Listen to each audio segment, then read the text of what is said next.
ช่วงต่อไปเราจะมาประชาสัมพันธ์งานที่ใกล้จะถึงเข้ามาแล้วเจ้านี้วันที่19ละวันที่23นี่เจ้ากระถินของวัดดันตันนี่เจ้าจะทอดเวลาบ่ายโมงวันที่23นี่ก็จะมีโรงทานเหมือนกันเด้อ24ไปวันเดียวแต่ว่าวัดดันตันนี่ทำงานทั้งวันเจ้าเดียวนี่นะทำงานทั้งวันน่ะแต่เจ้าก็เอาหมวกไปตานเอาอย่างผ้าห่มเตียนที่ได้เนี่ยไปตานเหมือนกัน8 ผืนเจ้าแต่มันกันหนาวบ่ได้เนาะบอกตัดเสื้อใบห่มหน้าร้อนเพราะมันเป็นตับของมันเนาะอันนี้มันงามนะมันงามแต่มันห่มกันหนาวได้อืมถ้าไปห่มกันร้อนพุ่นน่ะเนาะก็ได้ปะท้องว่าตะกรุดเจ้าพระครูเพิ่นเทอมาวินัยทรนันทวัฒน์เพิ่นเทอมาเลยเส้นเจ้า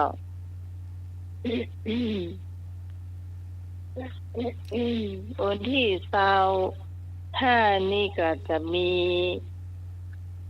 วันที่25นี่ถือว่าวัดไฟหินฮะ25บ้านน้ำไม้นี่25เหมือนกันนะวัดไฟหินเนาะเจ้ากฐินวัดไฟหินมหาวิทยาลัยเชียงใหม่น้อมนำมาถวายเนาะเจ้าแต่วันที่25ของวันดันตันนี่ยังเป็นวันดาอยู่เนอะวันดานี่ก็จะมีการแข่งเปตองเจ้าประเภทหญิงเดี่ยวชายเดี่ยวหญิงคู่ชายคู่หรือว่าจะรับกันก็ได้เจ้าไม่หญิงคู่ผู้ชายก็ได้เจ้าแล้วก็มวยทะเลมีสอนค่ำๆหน่อยเจ้ามีการประกวดร้องเพลงเจ้าประกวดร้องเพลงนี่เพิ่นบอกว่าห้ามเอานักร้องคาเฟ่มาเนอะห้ามเอานักร้องห้องอาหารมาทำอ่านโยนตัดคะแนนฟาวเจ้าแล้วก็ไปต้องเหมือนกันห้ามเอาของมหาลัยมาอีหรอกอันนี้ก็โดนตัดคะแนนเหมือนกันเอาเจ้าบ้านต่อเจ้าบ้านเนี่ยเจ้าสำหรับสุดท้ายนี่ก็จะเป็นบอกไฟดอกกับบอกไฟมันห้องบอกไฟอย่างเน้นที่มันไปตกบนกว่าบอกไฟตอกหรือว่าบอกไฟต้องสารที่มันไปแตกบนบ่นะแมนบอกไฟดอกนี่ก็ไปทำยางเนาะบอกไฟดอกทำยางบอกไฟนั่นบอกไฟต้องสารบนพุ่นไปทำยางบอกไฟต้องสารนี่ถ่ายฉันนักของเจ้าส่วนเวลาตั้งขบวนพระป่านี่9 โมงเนอะผู้ฟังวันนั้นการบอกไม่น้อยว่าบ่ายโมงก็เลยต้องคืนนี้โทรไปหาเปิ้นจุมสายอูกกับเปิ้นว่าจ่ายเนอะแม่จะมาบ่อยๆก็เขาจะปิดถนนไปตั้งหน้าพวกนั้นเดี๋ยวเข้าบ่ได้เนาะกินข้าวงายเพกก็ได้เจ้ากินข้าวงายเพกบ้านน้องใหม่เลี้ยงอยู่เจ้าก็เติมหาตามสมัครเนาะอยู่ใกล้กันนะแฟนตะแน่กะว่าแน่กะว่านะจะมีวันเดียวเฮียตะวันเดียวกันอย่างนี้ ก็แม่เพิ่นก็ถามอยู่นะว่าต้องมีหนุ่มไปอย่ามาก็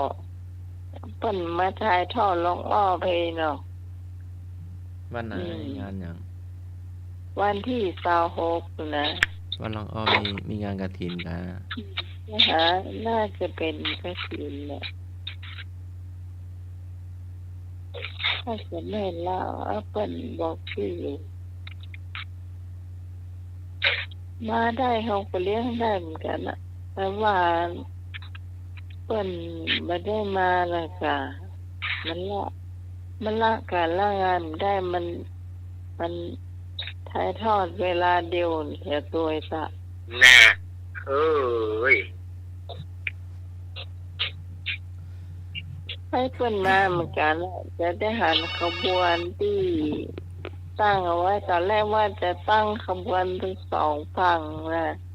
เดี๋ยวนี้เหลือฝั่งตะวันตกฝั่งเดียวเลยจะเอาขบวนยาวเหยียดเลยน่ะ โอ้โห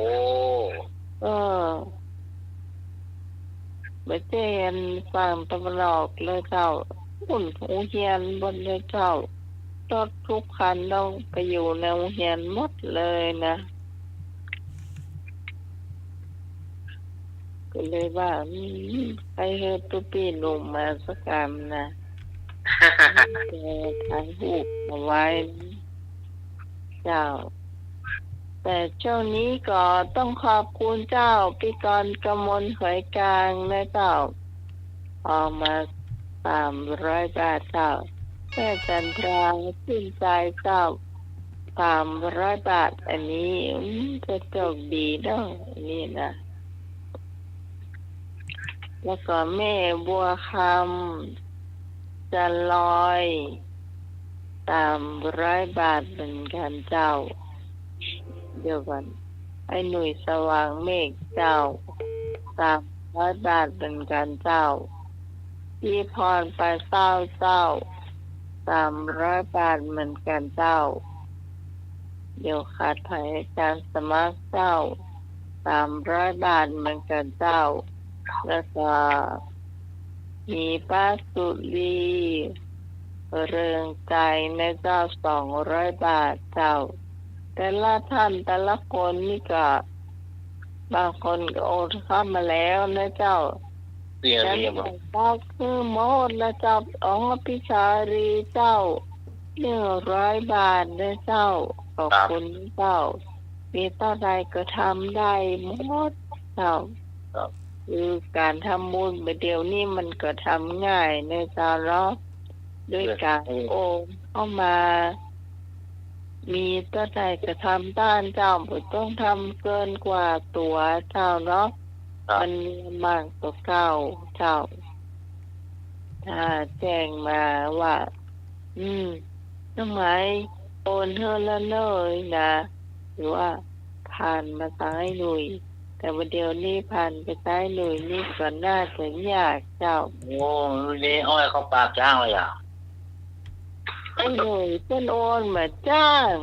อ๋อ ต้องรอลูกเพิ่นมาก่อนเจ้าคนน้องใหม่นี่เป็นหยังเจ้า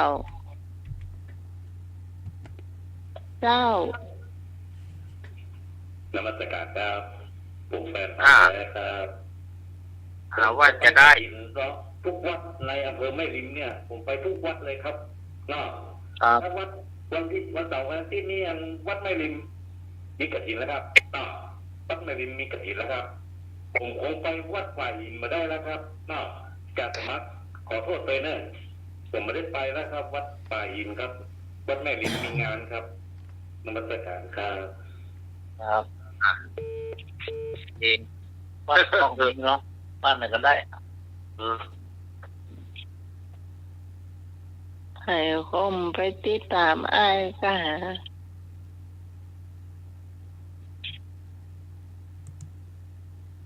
เขารู้ถึงไหนแล้วนี่ตะกี้ขอบคุณเนาะตะกี้เนาะ ครับ ก้มลูกก็ก้มเนาะ ผมว่าครับ ฟาดไปเนาะแต่เจ้าว่าที่ใครตกหล่นนะเนี่ย มันตกเนาะเจ้า รู้หน่วยของประโตกอ่ะ มาต้องเจ้าให้หน่วยโอนมาแล้วเนาะเจ้า โอ้ยยาพี่พร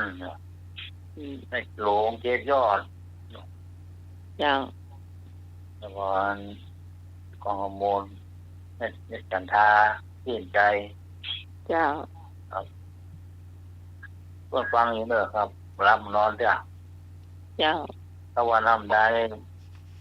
อาจารย์สมัครนี่เป็นอย่างเนอะอาจารย์สมัครเนอะน้องอันปีปักยอดเธอไปแล้วเจ้าวันนี้อย่างสวยงามแนวเจ้านี่นะเอาหันละต้น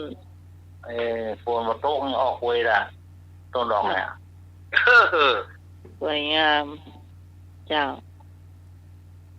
โยนพูนเฮอนี่คอยช่วยกับมาอุ้มต้นกระตาล เอา ต้นเงินจะแท้เลยนี่นะต้นเงินจะแท้เจ้า ครับ ยังมาเต็มเตื้อยังรอหลายคนอยู่เนาะทุกบ่าวมาเจ้าก็ยังอยู่ที่เสาหกมาต่อ ครับ เจ้า อย่างนั้นใจเย็นๆมานั่งโลกไกล เจ้าก็เป็นหยังวันนี้เนน้อยมาก่อน แม่ครับแม่โอ้เจ้าถามคำถามเลยเพื่อไม่ให้เสียเวลาเดี๋ยวเนน้อยรับก่อนเดี๋ยวไม่ต้องติดเนาะขยันแบบนี้นี่ขยันให้มันเด้อ เอาน้อยทักทายหน่อย ครับครับผมเปลี่ยน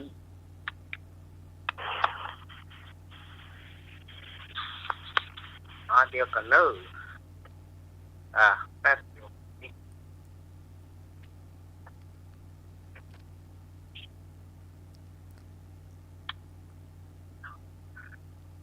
นมัสการอาจารย์สมรครับนมัสการอาจารย์สมรครับผมครับผม ครับผมพาหน่อย หมอยสวัสดีป้าหมอย เจ้านมัสการเจ้าสาวเนนกราฟิก สวัสดีลุงนุ้ยครับครับธรรมะใครเกียรติทุกท่านสวัสดีธรรมะใครเกียรติทุกท่านครับ เจ้าดีใจเนอะที่เป็นสามเณรน้อยนี่ยังอดหลับอดนอนเจ้าต่อไปก็ขยันนะเจ้าเพื่อจะพัฒนาประสบการณ์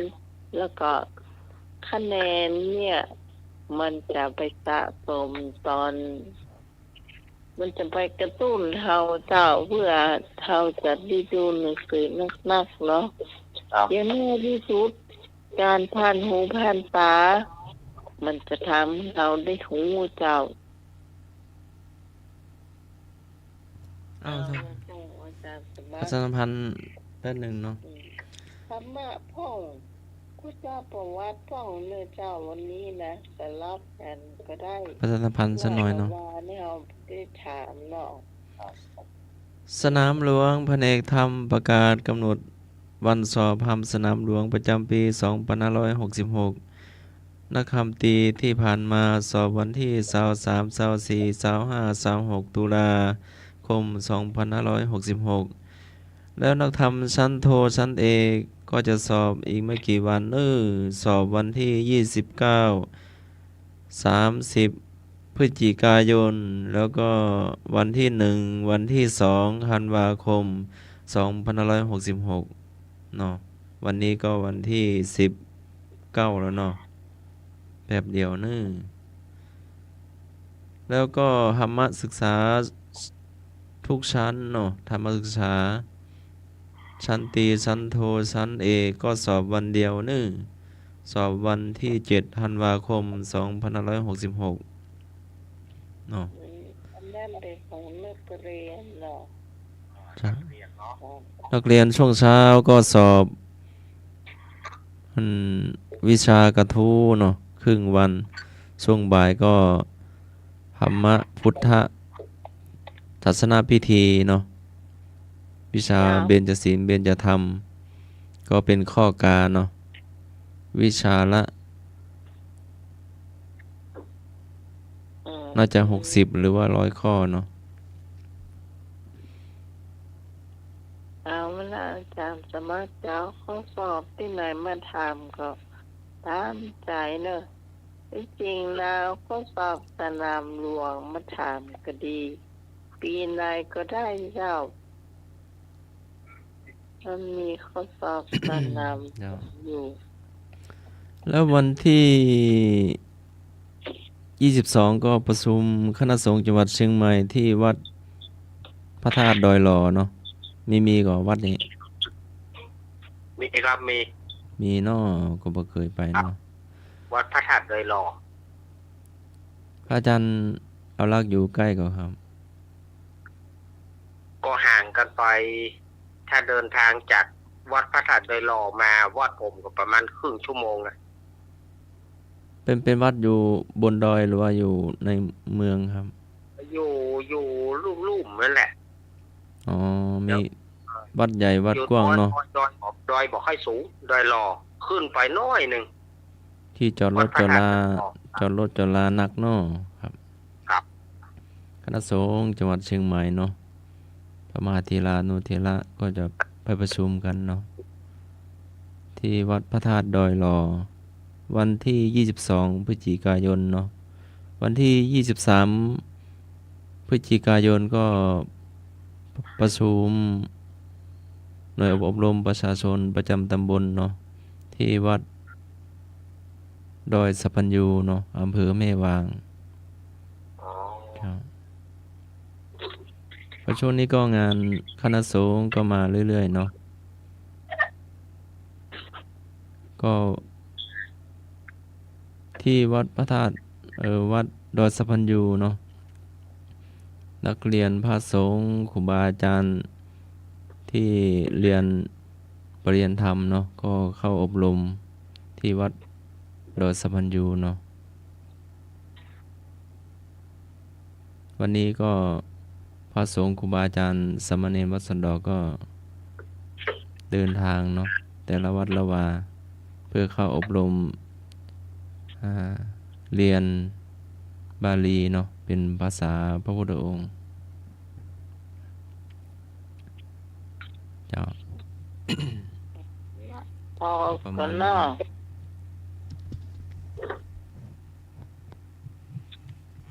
คำถามก่อนเจ้าพระพุทธองค์กับธรรมะเจ้าคำถามมีอยู่ว่าพระพุทธองค์ทรงสรรเสริญปฏิบัติบูชายิ่งกว่าอามิสบูชาเพราะเหตุใดตอบเองได้เนาะอามิสบูชาก็บูชาดอกไม้ธูปเทียนเนาะดอกไม้ธูปเทียนบูชาขันธ์แก้วทั้ง3เนาะแต่พระองค์พระพุทธเจ้าก็ได้ทรงสรรเสริญปฏิบัติบูชายิ่งกว่าอามิสบูชาเพราะเหตุใดเนาะอันนี้พระพุทธองค์ให้ตอบคนเดียวจะได้ดีบ่มีข้อย่อยสักอย่างเพราะว่าการปฏิบัติบูชาเนี่ย มันจะมีอานิสงส์มากกว่าอันนี้สงส์ที่ตายมาลองตายเข้ามาเนอะอันนี้มันมีช้อยให้เลือกเนอะโยมเนอะมันมีช้อยให้เลือกมีช้อยให้เลือกเอาโยมลองตอบมาก่อนเนอะมากกว่าเพราะว่าเขาจะรู้ด้วยตัวของเราเองเนาะ นนี้ลองโทรมาเนอะ ได้ก่อแหลองโทรเข้ามาเนอะ ปัจจตังเวทิตาภูวินยิเสตกะนอก ราบภาษาพระอาจารย์เจ้ากราบภาษาพระอาจารย์สมัครเจ้า เจ้า จากกราบภาษาอาจารย์เนินรักเจ้า สวัสดีแม่พร สวัสดีน้องใหม่เจ้า เจ้าดีเจ้า สวัสดีลุงเลยเจ้า ผมสวัสดีครับพรครับ จ้าสวัสดีธรรมะใครเครียดทุกท่านเจ้าพระพุทธองค์สรรเสริญการปฏิบัติบูชายิ่งกว่าอามิสบูชาคือการปฏิบัติบูชานี้จะทำให้เกิดปัญญาและสามารถทำให้พ้นทุกข์ได้เจ้า โอ้ ครับ ตัวไม่พรเนาะ ตัวหนอ ครับ ตัวกับมันมีช้อยเลือกว่า นี่ละตัวพวกนั้นเนาะ ตัว เลือก นั่น เองแล้วล่ะแล้วกันนะลูก เจ้า หมดเปรียบพรนะครับ ครับ ปัดบูชา อยู่ในเคงว่านอกเคง โอ้เอาปัจจุบันบูชาจบเปรียบพรนะครับ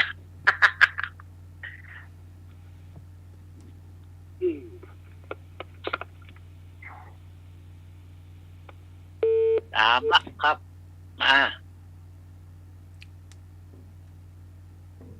เรื่องป.45นี่มีเนาะ ตามละ 3ละปฏิบัติยังก็ได้เนาะ ครับได้หมดหรอพิจารณาจิตใจ มีศีลครบ5 ข้ออย่างดีเนาะ ศีล 5ถ้า3 ข้อนี่ก็พระพุทธพระธรรมพระสงฆ์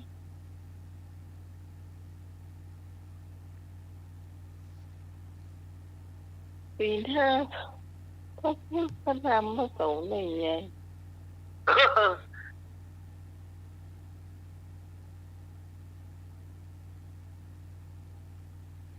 สาวเน้นกลับผิด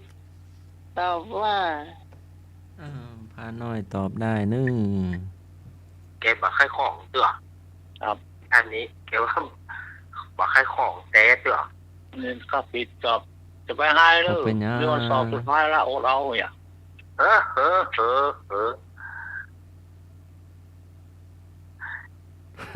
อย่าไปให้ หลายวิชาเนาะ หลายวิชา วันละวิชา แม่สุพีเจ้า แม่ โอ้ลืมไปก่อน สุพี ปิดแน่แม่สุปิด แม่สมศรีลูกวัดไม่หลง นวลเจ้า วัดประแดดมา เลย แม่ มา มันลีปึกพงการท่าชื่นใจมันน้อยสารกลาง เนาะมาเนอะหายเซฟกันนะ แม่โสธรแม่สมลูก นะ ท้องไว้อะ แม่น้อยยันหีบทองไปมาบ้านปิ๋วเนอะ โอ้ไม่ได้อีพองหรอลูก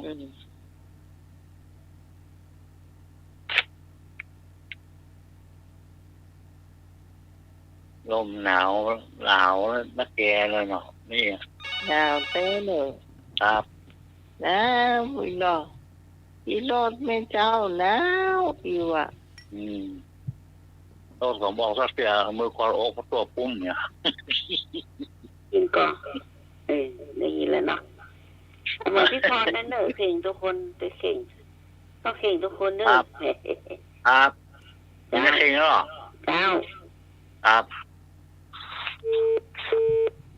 เฉลยเจ้าเนาะไป ครับ จะไปข้อต่อไป อามิสบูชาแปลว่าบูชาด้วยอามิสบูชาด้วยสิ่งของอามิสบูชาได้แก่การนำสิ่งของไปสักการะบูชาบุคคลที่ควรบูชาเช่นให้ข้าวน้ำเครื่องนึ่งห่มที่อยู่อาศัยยารักษาโรคพระพุทธเจ้าทรงสรรเสริญปฏิบัติบูชายิ่งกว่าอามิสบูชาเพราะการปฏิบัติบูชาทำให้พุทธศาสนาตั้งมั่นอยู่ได้ยาวนาน ถูกเหมือนกันแต่ไม่100%โอเคผ่า ได้ น อยู่เนาะ พระเจ้า ได้อยู่เนาะ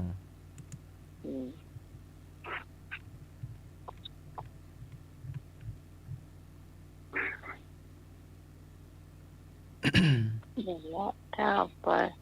ถ้าเอา ปฏิบัติอยู่ตลอดนะ มันเคยทำเพื่อพุทธศาสนาตั้งอยู่ได้เมินเนาะ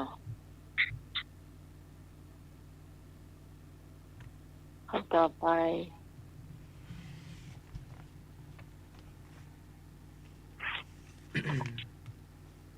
ข้อต่อไป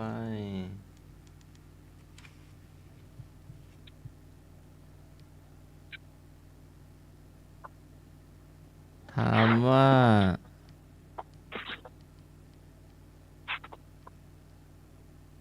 เจ้าชายสิทธัตถะทรงอภิเษกสมรสขณะพระชนมายุได้กี่ปี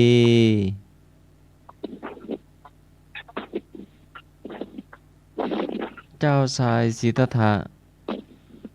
ทรงอภิเษกสมรสขณะพระชน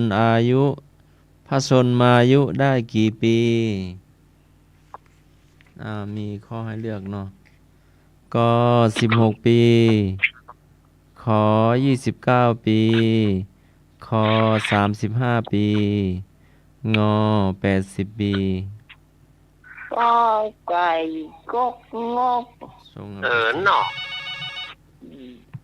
มาแล้ว ในการจ่าย86 ปีจ้ะ 16 ปี แล้วมันเป็นกราฟิกตัว อยู่ปออย่าง16 ปีน่ะอนุบาลหรือว่าประถม ก็หมายเนอะ ฮัลโหล แล้วก็ไก่ก็งกกันเนอะ อันเนาะ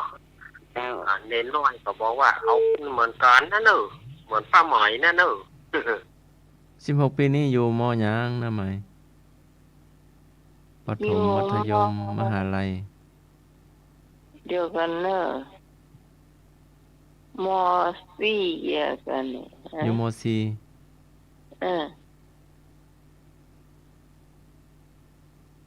ยังหนุ่มน้อยอยู่เนาะ มมี57 เปล่าเตียวเนี่ยกันเนาะ ม68ลูก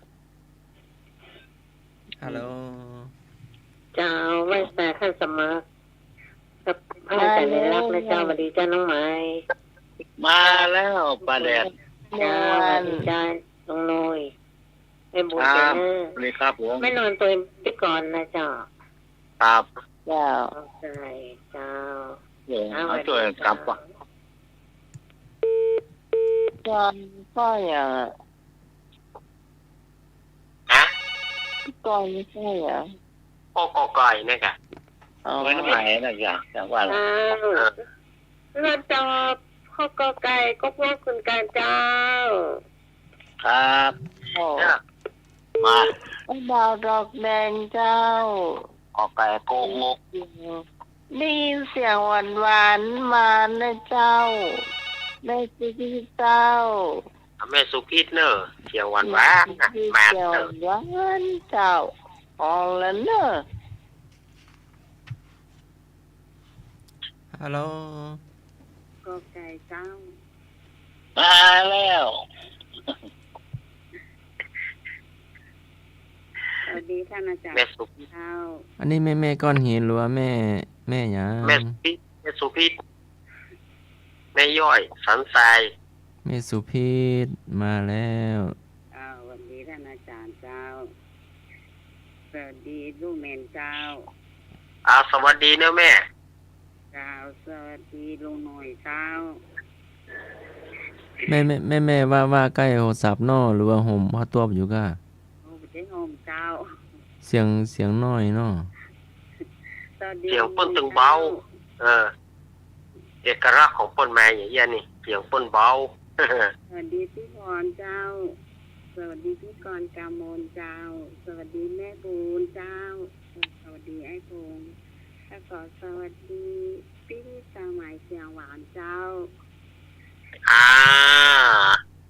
ขอบคุณเจ้า อัน นี่เปิ้นยอดตอนตายเนาะ โดยเนื้อขอให้มีสุขภาพแข็งแรงเจ้าอย่าเจ็บอย่าจนนะเจ้าแล้วก็ขอคือพี่สมัยมีเสียงไพเราะเพราะพิ้งเหมือนเสียงนกกาละเวกตัวนะเจ้า โอ้จ้าคือเจ้า เอ้ย นั่นแต่ก็ดีเนาะ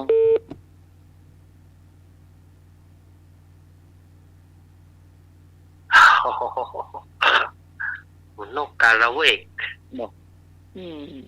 กกาละเวกเนี่ยโอ้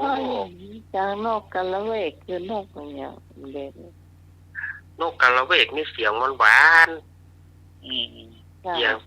ไม่มีไผที่จะเฮียนได้ เป็นนกอยู่ในป่าหิมพานต์ปุ่น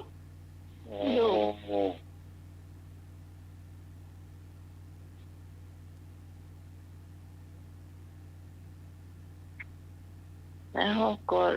ได้ยินเสียงตะเก้าจากที่ตู้ลุงทองนี่ก็เสียงรถไฟนะมีเสียงหวานนั่นยอมครับจะไปเรียนเรื่องนี้หรอเจ้า มัสการทัศมาเจ้า แม่หลวง เจ้า โดยเนอร์เน้นน้อยโดยเนอร์ สวัสดีเนอะแม่ น้องไหมลุงไอ้หนุ่ยแล้วก็แม่น้องพรน้องกรแม่บุญบอกให้หนาวตัวใดแล้วเนาะหายหนาว โอ้โหวันนี้หนาวเนอะแม่ วันนี้เย็นอ่ะ แม่อยู่ในเมืองอยู่กันนักมันอุ่นเนาะบนดอยฝ่ายหินหนาว ไฟเนี่ยไม่เอาก็ไก่เด้อเปิ้นเนอ เกาไม้ต้นไม้กันนัก จ้า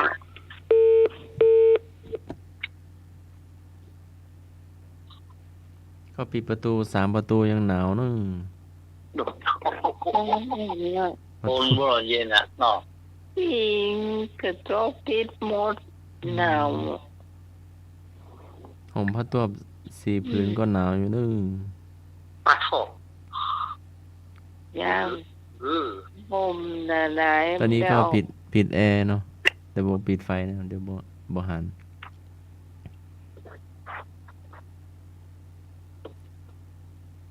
ได้เวลาแล้วค่ะ เฉลย เจ้าชายสิทธัตถะ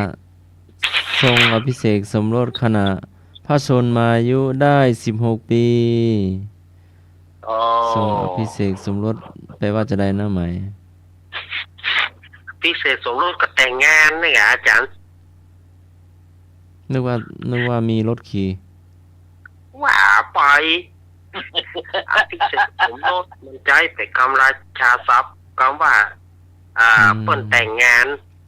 เอาง่ายๆนะแต่งงานเมื่ออายุ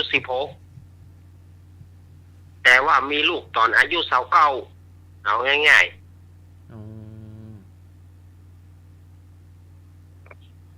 ลูกสาว9 ปี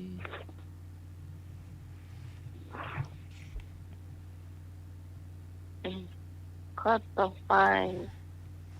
วิชาวินัยบัญญัติ กิจที่บรรพชิตไม่ควรทำมีอะหยังพ้อง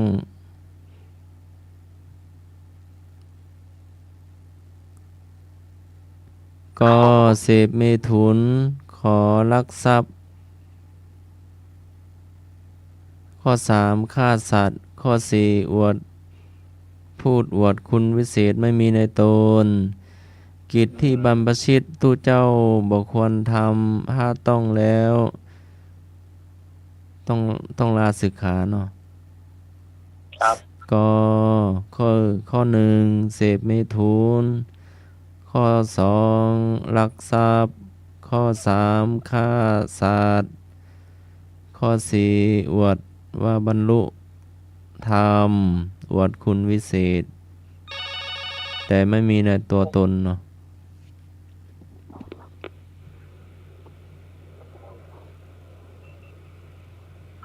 จะรพร จอจานนั่น ฮัลโหลว่าได ค เนาะ รับผมแฟนพันธุ์แท้ครับ Ừ.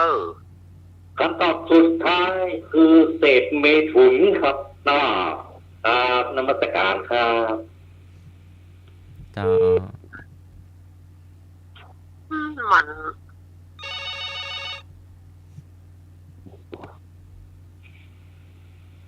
จ้าเดี๋ยวเอานะจ้าเอาข้างงงูจ้าสวัสดีน้องพรจ้าสวัสดีแม่สุพิษจ้าสวัสดีแม่นวลนะจ้าสวัสดีแม่หลวงเจดยอดจ้า เกี่ยวกับสามสมัคร เจ้า ฟังตั้งแต่ข้อหนึ่งไปถึงงองูอ่ะมันมาถูกสักข้ออ่ะ มันผิดหมดเลย ผิดหมดเลยอ่ะ พี่การเอาข้างงงูนั่นนะเจ้า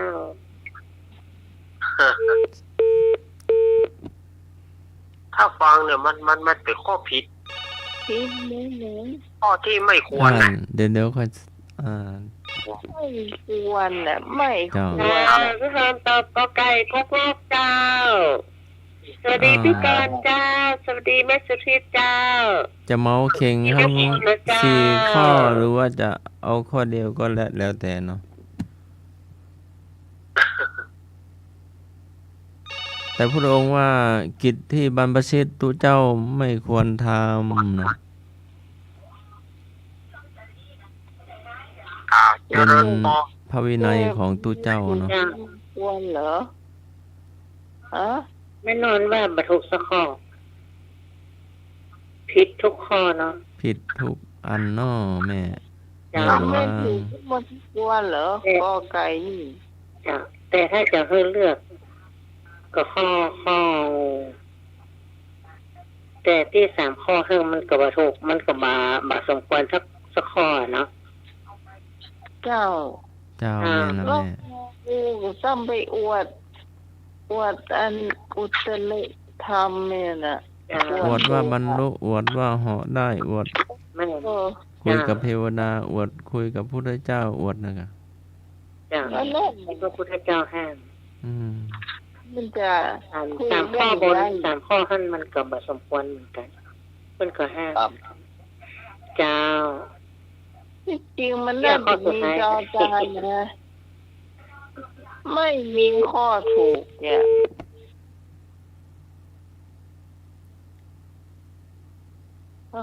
ข้อนี้เขาต้องเอาแต่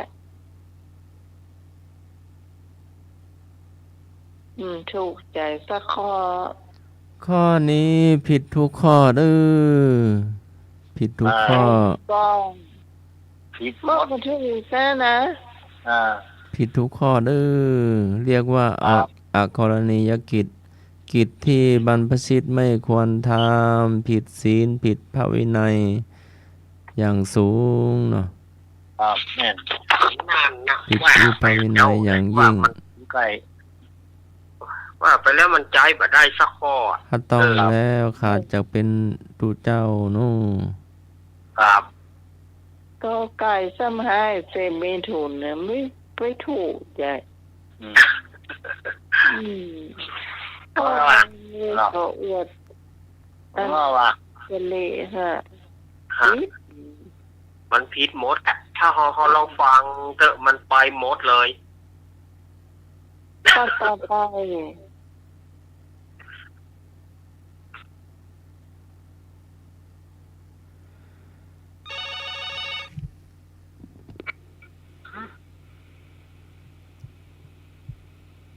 เจริญปอน นมัสการครับผมแฟนพันธุ์แท้ครับ ข้อที่ถูกคือเศษเมถุนนะถูกที่สุดเลย ข้ออื่นนั่นเบาบางอยู่เศษเมถุนนี่โคตรซึกได้แล้วเพิ่งซึกเลยนะครับนมัสการครับ มันก็แม่นนะถ้าอู้ถึงมันก็แม่นนะเศษเมถุนนี่มันเป็นปาราชิกนอกนั้นมันก็เป็นปาจิตตีพ่องทุกกฎทุลใจสังฆาทิเศษ มันก็แม่นเหมือนกัน แต่ว่าข้อนักมัน ทำเนี่ยถ้าทำมันผิดก่อน ฮะ ถ้าทำแล้วผิดหรือเปล่าล่ะ ผิดกะอูนี่ผิดอยู่ ยินหมดอ่ะ ครับ ถ้าอู้ถึงว่าถ้าเอารวมก็คือผิดหมดเลย มันพิษมั้งหรอ ครับครับ ต่อไป ข้อต่อไปครับผมจะสมัคร ในผ่านไป ถ้าอู้กันนี่คืออู้แบบอู้จะ โย่จ่อก่อน ก็เป็นอันนี้เนาะเป็นโทษหนักต้องขาดจากเป็นพระภิกษุเนาะก็ต้อง4ข้อที่ได้กล่าวมานี่เนาะถ้าอย่างกลางสังฆาทิเศษก็ต้องไปอยู่กรรมเนาะ ครับ ไปอยู่กรรมปริวาสไปปฏิวัติไปเข้ากรรม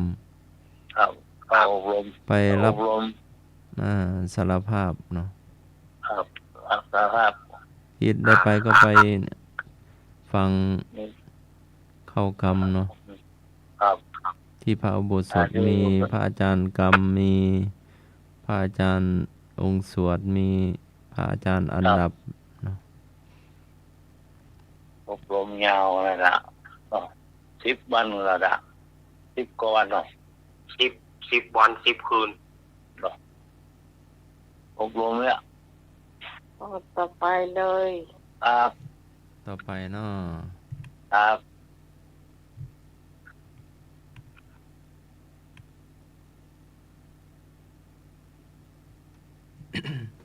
ข้อต่อไป ถามว่าพระศรีวลีเป็นโอรสของสตรีพระนางใดกรูปนันทาขอกีสาโคตมีคอสุปะปะวาสางอพัทธกะปิลานีพระศรีวลีเป็นโอรสของสตรีพระนางใดกรูปนันทาขอกีสาโคตมีคอสุปะปาวาสาของอ บัฟฟาโลนะเจ้า พัทธกาปิลานี ครับปลาซ่าปลาบัฟฟาโล ข้อควายเนาะ หน่วยยาวสเนกนะ สเนกกันเนาะ ครับ เดี๋ยวแรกก็ฟังคำตอบฟังสัก2 รอบเลยครับ พระศิวลีเป็นโอรสของสตรีพระนางใดกรูปนันทาขอกีสาโคตมีข้อคอสุปะปะวาสาข้องอพัทธกาปิลานี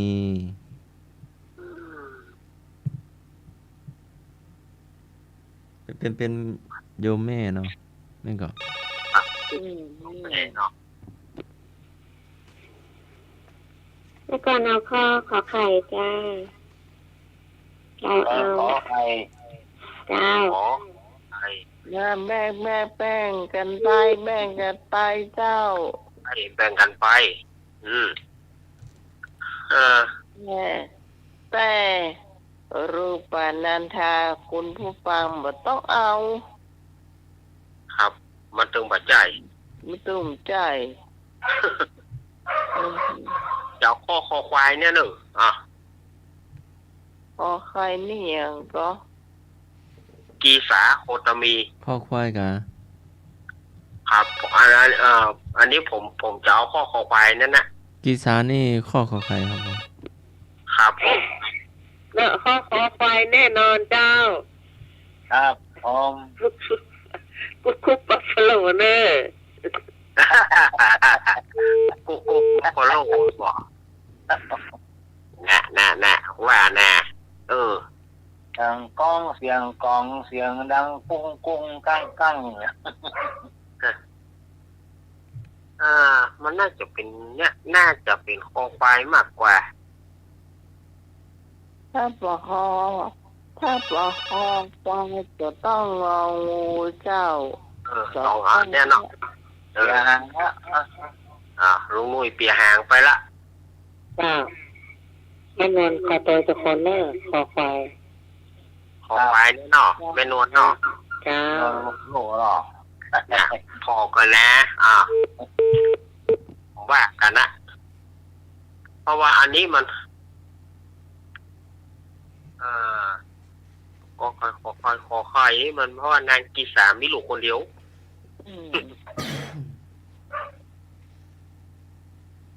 นางกีสามีลูกคนเดียว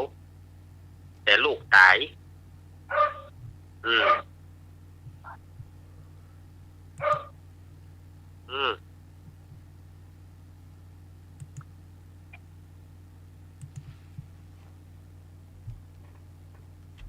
เล่นน้อยข้อหยัง รับไปแล้ววันพุธวันศิลวันพุธวัน โอ้ ตั้ ไปรับตั้งแต่เมื่อใดก็ยังบอกบอก เห็นหรอตะกี้เอาปอมาลืมไปนี่วันพุธวันพระเจ๊หรอ ว่าจะครับ ไอ้เนิก ว่าตอนนั้นเปียหางงูก่อครับผมจะเปียหางงูตัวป้องกันนั้น โอ้ยเดี๋ยวปีในบ้านเที่ยวเนี่ย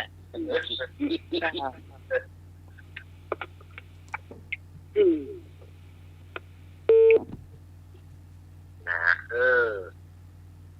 นี่เอาจักรเยอะละ จักรเยอะครับ งูแห้งงูกี่แห้ง ข้อสุดท้ายในเจ้าข้อนี้ก็สุดท้ายละเจ้า แม่เอาไปลูกเนนจัง ครับ หน่อ ตัวปิ๊บ ไปลูกเนนนะจ๊ะ ออกไป ออกไปกโลกปุก อ้าว แม่สุพีเป็นยอดนะยอดดีนะครับ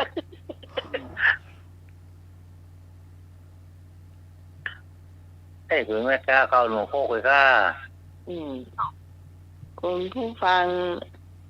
ที่เย็นกินกาแฟแล้วน้ำตาลแป้งนะเอาเสียมาใหม่ไปใส่แทนเนอะ โอ้โหแน่กันเนาะกินกาแฟบ่กินกาแฟโกนเจ้า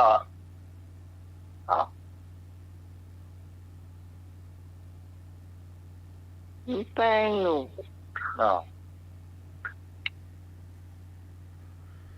ครับผมไม่เต็มหมดแล้วก็4 ซอยออกอย่างนั้น2ละก็ใกล้มีแถวนะ ก็ไม่มีแล้วคอควาย ขอไข่คอควายงองูเจ้ารูปานันทานี่ตึงมีให้เอาเพราะว่าเป็นน้องพระพุทธเจ้าหรอ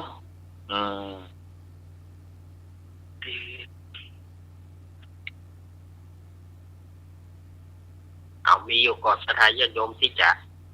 อย่าใส่ มดกาวมด นิม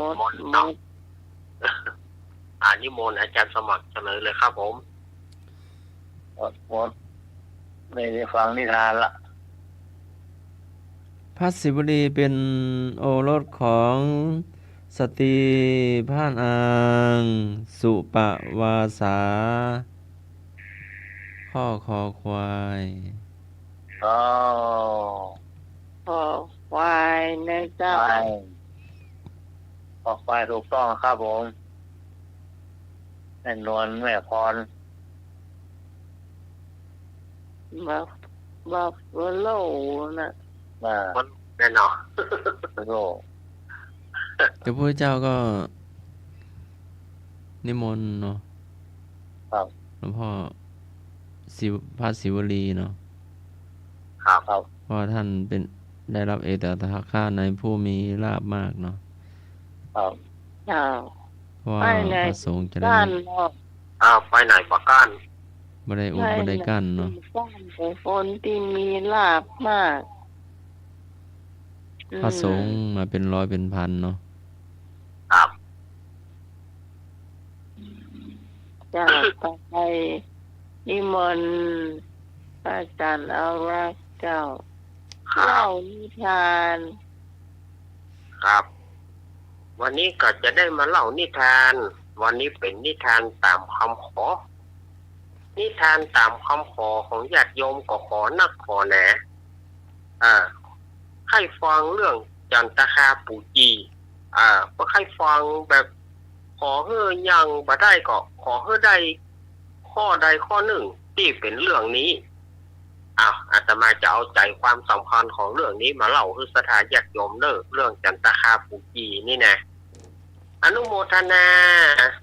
ลุงหนุ่ยเนอที่เปิ้นได้ร่วมทำบุญกฐินโดยแม่กรกมลแล้วก็แม่ศรีมากาวินเปิ้นได้ร่วมทำบุญมาอนุโมทนาด้วยเนอที่เปิ้นได้ร่วมทำบุญงานกฐินครั้งนี้เนาะวันที่26พายจะมาร่วมกองบุญกองกุศลอยากจะมาร่วมทำบุญก่อนน้อมเจริญปอนเนอถ้าไผ แต่เท่าที่หูก็คือแม่บัวคำตัวบัวคำจะลอยแม่บัวคำจันลอยเนาะ ยอดเจ้า แม่หลวงเจ็ดยอดไปเจ้า อันนี้เปิ้นก็คงจะเป็นญาติของแม่ชีดาราเนาะแม่ชีดารานี่เปิ้นอยู่ป่าซางเหมือนกันนามสกุลจันลอยนี่นะจะบอกว่าเปิ้นจะฮู้จักก็เนอะแม่หลวงเนอะ เอาละเอามาฟังนิทานกันดีกว่าสถานญาติโยมอันนี้อาตมาภาพก็เอาหัวใจสำคัญของเรื่องจันตคาปูจีนี่นะว่ามันเป็นเรื่องอย่างไรสถานญาติโยมก็ขอแต่เนอะขอให้เอาไปเล่าใน104พ่องเหรอใครฟังอาตมาก็จะเอามาเล่าเนอะเดิมทีเนี่ยมันมี2ตายายนะ2ผัวเมียก่อฐานะก่อตุกก่อยากฐานะก็ดีเหมือนกันตุกยากแต่ซ้ำมาได้ลูก2 คนคนแรกนั้นเกิดกวมตะวันจับคนแรกนี่นะเกิดกวมตะวันจับก็คือเกิดในช่วงของสุริยุปราคา บ้านเฮาว่าตะวันจับหรือว่าอย่างก็เปิ้นว่าลาหูอมตะวันอย่างก็เปิ้นว่านั่นน่ะสุริยุปราคาเนาะแล้วก็ทีนี้ก็เลยใส่ชื่อว่าเจ้าสุริยะหรือว่าเจ้าสุริยันซึ่งเป็นเกิดมาเป็นคนเก่าเปิ้นมาเกิดความตะวันจับก็คือสุริยุปราคาแล้วก็อยู่มาแถมบอกประเมินเท่าใดก็เกิดลูกมาแถมคนหนึ่งคนนี้ซ้ำมาเกิดช่วงเมื่อคืนแล้วซ้ำมาเกิดในช่วงของจันทรุปราคาเอาลูกถึง2 คนอย่ามาเกิดอย่างอันหนึ่งเกิดกวมตะวันจับอันหนึ่งเกิดกวมเดือนจับเนอะก็เลยใส่ชื่อว่าเจ้าจันตคา สุริยันกับจันตคาอยู่เป็นพี่เป็นน้องกันพ่อแม่ก็อย่างว่านะหาเลี้ยงก็ตามมีตามเกิดบ่ได้เลี้ยงให้ดีอย่างนักหนาเพราะว่าเมาตุกเมาหยักแต่ส่วนมากพ่อแม่กู้นี้บ่ค่อยจะเลี้ยงลูกหาว่าลูกเป็น กาลีบ้านกาลีเมืองคนหนึ่งเกิดตะวันจับคนหนึ่งเกิดเดือนจับก็อย่างได้ก็ลูกเฮาเนาะ สถานญาติโยมก็อดเลี้ยงมันไปกันเนาะจะไปว่าโตดอันนั้นอันนี้มันไปใจอะไรโตดว่าเป็นกาลีบ้านกาลีเมืองมันบ่ได้เปิ้นบ่ได้กาลีหรอกแต่ว่าเปิ้นเกิดมาอย่างอันภายจะหูหั่นน่ะภายจะเลือกเกิดได้เนาะมันเกิดมาอย่างอันก็ต้องยอมรับยอมเลี้ยงกันไปกันเนาะแต่พ่อแม่นี่บ่ให้เลี้ยงหรอกบ่ให้เลี้ยงจนถึง กุมารสองคนนี่ใหญ่ขึ้นมาก็ปอที่จะถ้าเป็นละออนบ้านเฮาก็หมอกเข้าโรงเรียนแน่นอนแต่ก็บ่ได้ห้ามได้เรียนอย่างเพราะว่าเมาตุ๊กพ่อแม่ตุ๊กบ่มีปัญญาจะส่งให้ลูกเรียนก็บ่เรียนนะคือเลี้ยงงัวเลี้ยงควายไปแล้วก็มีอยู่ปีหนึ่งปีนั้นเนี่ยมันเกิดทุพพิกภัยขึ้นก็คือฝนแล้งบ้านแห้งบ้านแล้งฝนแล้งฝนบ่ยอมตกฝนบ่ตกปีทั้งปีบ่ได้กินข้าวกินน้ำกรรมนี้ความอดอยากเนี่ยเข้ามาสู่ในหมู่บ้านแห่งนั้นโดยเฉพาะพ่อแม่ของเจ้าสุริยันกับเจ้าจันทคาก็ออกไปเสาะหาก๋อยพ่องเสาะหาผลหมากหลากไม้เสาะหาหัวมันแต่ขั้นได้มาแล้วก็มาปรึกษากันว่าเขาต้องเอาตัวรอดไว้ก่อนเรื่องลูกไม้หัวมันนั่นนะจะไปฮื้อละอ่อนสองคนน่ะกินเนอะใจได้ว่านี่เป็นพ่อแม่ที่ใจบ่ได้นะจะไปฮื้อเขากินเนอะเพราะว่าถ้าเขากินไปแล้วเขาจะบ่ได้กินเขาต้องเอาตัวรอดเขาถ้าว่าละอ่อนสองคนนั้นมาถามว่าได้อย่างมาพ่องบอกว่าบ่มีสักอย่างอีเนอะที่นี่ก็เมื่อสองตายายนี่ปิกมาบ้านลูกก็ถามเนาะพ่อแม่ได้อย่างมาพ่องได้หัวมันอย่างมาก่อได้ลูกไม้อย่างมาก่อบ่มีลูกหิวข้าวเนาะถึงเจ้าสุริยันกับเจ้าจันทคานี่นะก็บอกว่าหิวข้าวพ่อแม่ก็มันบ่มีอันยังจะไปมาฮบมาให้กินข้าวกินน้ำอย่างยังบอกว่าลูกเปิ้นหั่นลูกเปิ้นให้เหมือนสูว่าลูกเปิ้นฮบเหมือนสูว่าละอ่อนมื้อนี้หาลายเนอะหาลายจะไม่แซ่ฟาดเนอะไปนอนเหียบ่มีหยังบ่ได้กินพ่อแม่ก็ยังบ่ได้กินนี่จุแม้กระทั่งลูกตัวเก่าไว้ที่นี่ก็ตึงสองกุมารละอ่อนสองคนเนาะไม่ใช่ว่าสองกุมารละอ่อนสองคนเนี่ยคือเจ้าสุริยันกับเจ้าจันทคาเนี่ยก็หิวข้าวโดยเฉพาะเจ้าจันทคาผู้เป็นน้องก็บอกว่าไอ้อยากกินข้าวขอ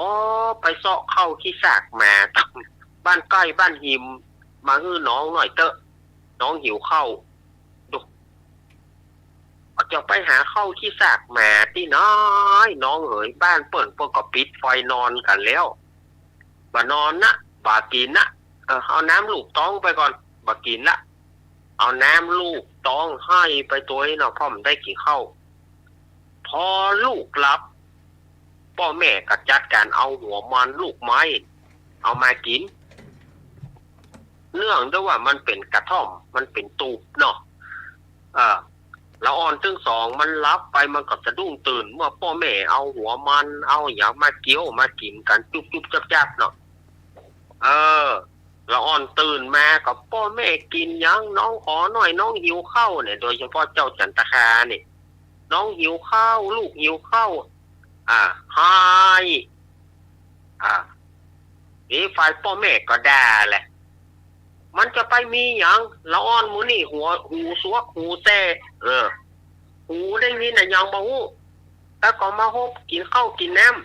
ำกำเดียวเนอะก็ได้จะไม่แซ่ฟาดเขานะก็ได้จะเอาจนหลังแตกหลังแหงเขาเนอะไปมีอย่างยังบ่พอลูกปีเกี้ยวปีคำเขาน่ะเปิ้นเหมือนสูว่าเปิ้นบ่ใช่ฮบกินอันนี้มาฮบกินข้าวกินน้ำอย่างใดเนี่ยละอ่อนหมูนี่บ่ดีจะไปปล่อยแพะอย่าดีกะจะไปปล่อยปลาอย่าดีกะนี่ว่า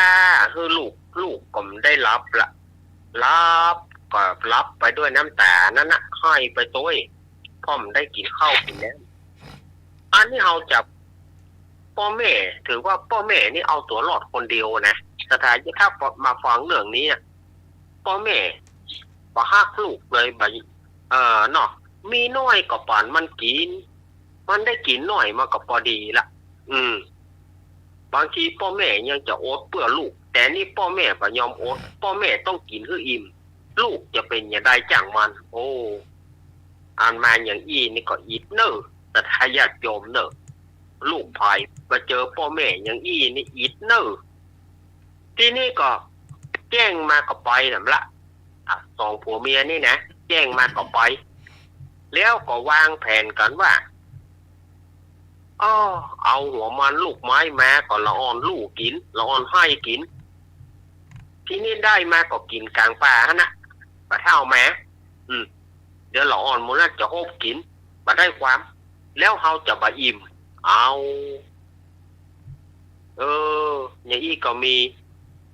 ส่วนว่าเจ้าสุริยันเนี่ยวันหนึ่งก็ด้วยความหิวเนาะก็ไปซ่อปูไปซ่อคูดปูสถานญาติโยมคูดปูยามแล้งนี่แม่เฮ้ยเนาะเปิ่นนี่รอ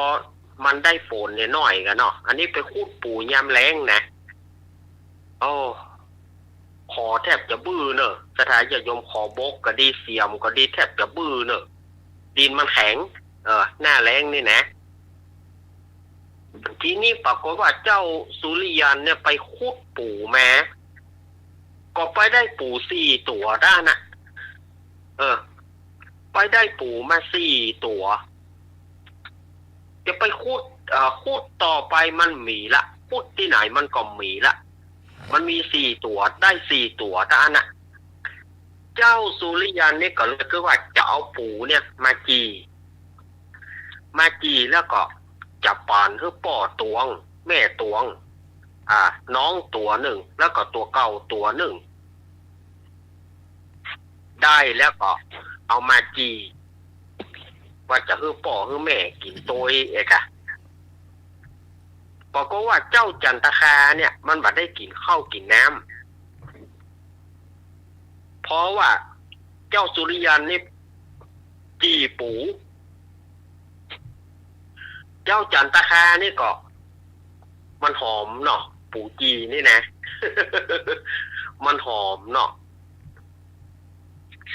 เจ้าจันตคานี่ก็ไปโฮบกินไปให้กินไอ้น้องขอไหมน้องขอตวงนี่แหละโอ้น้องเอ๋ยรอป่อรอแม่ก่อนกะถ้าป่อแม่มาก็กินพร้อมกันป่อก็บ่ได้กินแม่ก็บ่ได้กินไอ้ก็บ่ได้กินเตื้อน้องจะกินไปได้อย่างไรรอป่อแม่ก่อนเนาะ ทีนี้ก็บอกว่าเจ้าจันตคาเนี่ยด้วยความไร้สงสารเนาะมันก็ให้ขอกินจะกินปูจีนั่นนะให้เจ้าสุริยันนี่ก็ปอบนะว่าไอ้ฮื้อกะแต่ขอรอก่อนรอฮื้อพ่อแม่มาอย่าก่อนเจ้าจันตคานี่มันก็บ่ยอมให้กินปูจีเนาะจนเจ้าบ้านที่อยู่ใกล้ๆนั่นน่ะซึ่งเจ้าบ้านก็บอกรู้เรื่องรู้ราวก็นึกว่าเปิ้นเคียวกันก็เลยไปบอกอายันอีเคียวน้องเนี่ยยัง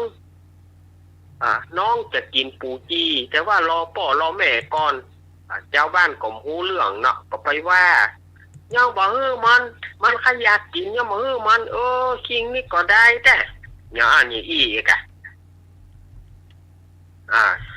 เจ้าจันตคานี่ก็ให้ติ๊ก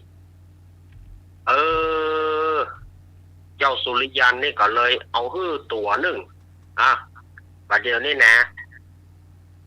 เอาของน้องไปแล้วก็ต่อไปบัดถ้ามาโฮบแถมเนอร์เพราะว่าต่อไปนี่มันเป็นของป่อของแม่ของไอ้ของน้องเอาไปละจะไปมาโฮบกินแถมเนอร์ตัวเดียวแต่นะครับไอ้เอกดีใจเนาะเต้นยองเต้นแยงมันได้กินปูจีเนาะแต่อย่างว่านะคนเฮากินแล้วบอกจะปอแต่ละเจ้าจันตคานี่นะตักบื้อใจมาขอแถมตวง ไอ้พอปูแหมตวงล้อกำลังติดใจว่ะกินแล้วก็เอาเปลือกมันขวางกองนั่นนะ เปลือกปูกองเนี่ยทีนี้ไม่ฮบจะเอาแถมตัวหนึ่งเจ้าสุริยันนี่ก็บอกว่าโอ้น้องบาดเดียวนี่มันเหลือของป่อของแม่แล้วก็ของอ้ายแต่นะป่อแม่ย่ำได้กินเตือนนะอันนี้เอาคือป่อเหียอันนี้คือแม่เหียน้องกินไปแล้วเหรอขนาดอ้ายยังไม่ได้กินเอาคือน้องอ่ะน้องกินไปแล้วปอละกะเจ้าจันทคานี่ก็บ่ยอมเมื่อบ่ยอมก็ให้แถมให้เนาะให้โฮบกินด้วยความไร้เดียงสาละอ่อนนั่นนะปั่นจะเลอเนาะ อันนี้กำเมืองล้วนๆนะกำเมืองเขาว่าปั่นจะเลอก็คือว่าดินขวาดนั่นนะจะกินแถมเจ้าบ้านนี่ก็เซียวเข้ามาแถมอายันจริงอย่ามาแกล้งน้องอย่ามาให้น้องกินตัวบอกหูเรื่องกับเปิ้ลนะโอ้ยก็เซียวอย่างแฮะเจ้าบ้านก็ได้ไปเซียวเปิ้ลอย่างว่ะตัวบอกหูเรื่องหูราวกับเปิ้ลทีนี้เจ้าสุริยันก็กันนี้พ่อแม่ได้กินแล้วนะก็คือว่าของพ่อเกิงแม่เกิงเอาไปเหรอน้องเอาไปแล้วคราวนี้ก่อยไปมาฮบแล้วนะเหลือ2 ตัวแล้วนะเหลือของอ้ายก็พ่อแม่อ้ายยังจะบักกินละอ้ายเจ้าคือพ่อคือแม่เหรออ้ายสาระบักกินละก็ได้ไปแถมตัวหนึ่ง ได้ไปแถมตัวปักบืดมาแถมละตักบืดก็มาแถมละมาฮบจะเอาแถมตัวหนึ่งเจ้าสุริยันก็บอกว่าโอ้ก่อนบาเดียวนี่นะของน้องก็กินไปแล้วแล้วก็ของป่อน้องก็กินไปแล้วบัดนี้มันเหลือของแม่กับของอ้ายจะอ่านมากินแล้วปอละกะเจ้าจันทคานี่ก็บ่ยอมจะกินปูจีนั่นนะให้แถมจะเอาติ๊กจะเอาตายเจ้าสุริยันนี่ก็เลยเอาคือแถมตัวหนึ่งคำนี้แล้วก็บ่ได้กินกันสักคนนะกันนี้เหลือตัวเดียวท่านนะคงจะคือพ่อแม่คนเกิงเอาของตัวเก่าเฮ้ยเมื่อเจ้าจันทคาได้ปูก็เอาไปกินแล้วก็เอาเปลือกมันขว้างกลางจานนั่นนะจานบ้านเราสมัยก่อนเพิ่งจะมีจานบ้านหรอกจานไว้ตากผ้ากาตากของกาก่อนเพิ่งมีจานเอาไว้นั่งไว้นอนยามฮ้อนนะเอาเปลือกปูกองก็ไปกินอยู่มาสักกำหนึ่งมาให้เอาแถมแล้วเจ้าจันทคานี่อย่างไรเนี่ยฮะเนาะจะบ่ฮื้อไผกินสักตัวเลยแกมาให้แถมแล้วมาฮบเอาแถมแล้วจะขอปูตัวสุดท้ายน้องเหยบาเดียวนี่นะพ่อแม่ก็มได้กินละอ้ายก็บ่ได้กินแล้วบ่ได้เหลือตัวสุดท้ายแต่แล้วเนี่ยแล้วน้องยังบ่ห่วงเปิ้นพ่องบ่ห่วงพ่อห่วงแม่กะขนาดอ้ายยังบ่ได้กินนะบ่กินนะเนาะบ่ได้ก็ให้พบจะกินปูจีนั่นนะในสุดท้ายก็เจ้าสุริยันก็ต้องเอาฮื้อตัวสุดท้ายแล้วเนอะกำนี้จะไปโฮกแถมเนอะมาให้จนน้ำตาเป็นเลือดก็ตึงบ่มีฮื้อนี่นะพอดีว่าเจ้าจันทคานั่นกินปูเตี้ยงพ่อแม่เข้ามาพอดีพ่อแม่เข้าบ้านมาพอดีมาหันใส่เปลือกปูก็เลยถามว่าตูไปเอาปูไหนมาเจ้าสุริยันก็เล่าให้ฟังว่าไปได้ปูมา4 ตัวแล้วมีไหนก็น้องให้กินแต่พ่อแม่บ่เชื่อ หาว่าวอกสู่เขานี่มันวอกลักกินซ่อนกินบ่ห่วงพ่อห่วงแม่เป็นลูกนักแผ่นดินที่ตัวเอาไปลักกินเหรอเนาะเป็นอย่างเฮานี่เขาจะย้อนแถมกันแล้วที่ปล่อยแม่ลักกินเหรอเขาถึงยอมรู้เรื่องนี้นะ ถ้าอย่างเขาถึงยอมเตะแต่บ่ยอมติดบ่ยอมตายล่ะตัวยังลักกินแล้วลูกเอาไปกินอย่างนี้เดือดคือลูกไม้ฟาดไล่หนีไปละอ่อนวอกละอ่อนบ่ห่วงพ่อห่วงแม่จะไปมาอยู่ที่นี่เปิงมันเกิดมากาลีบ้านกาลีเมืองคนหนึ่งเกิดตะวันจับคนหนึ่งเกิดเดือนจับไปออกจากบ้านกูไปเฮโลไล่ไปไม่แท้ฟาดไป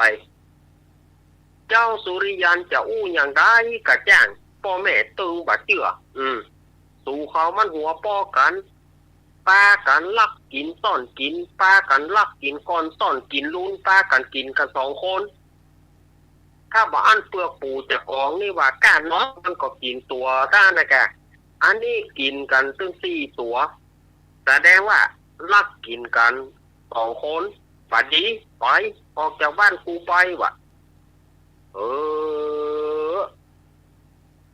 ตาญาติโยมเผยที่นี่ก็สองกุมารก็ต้อง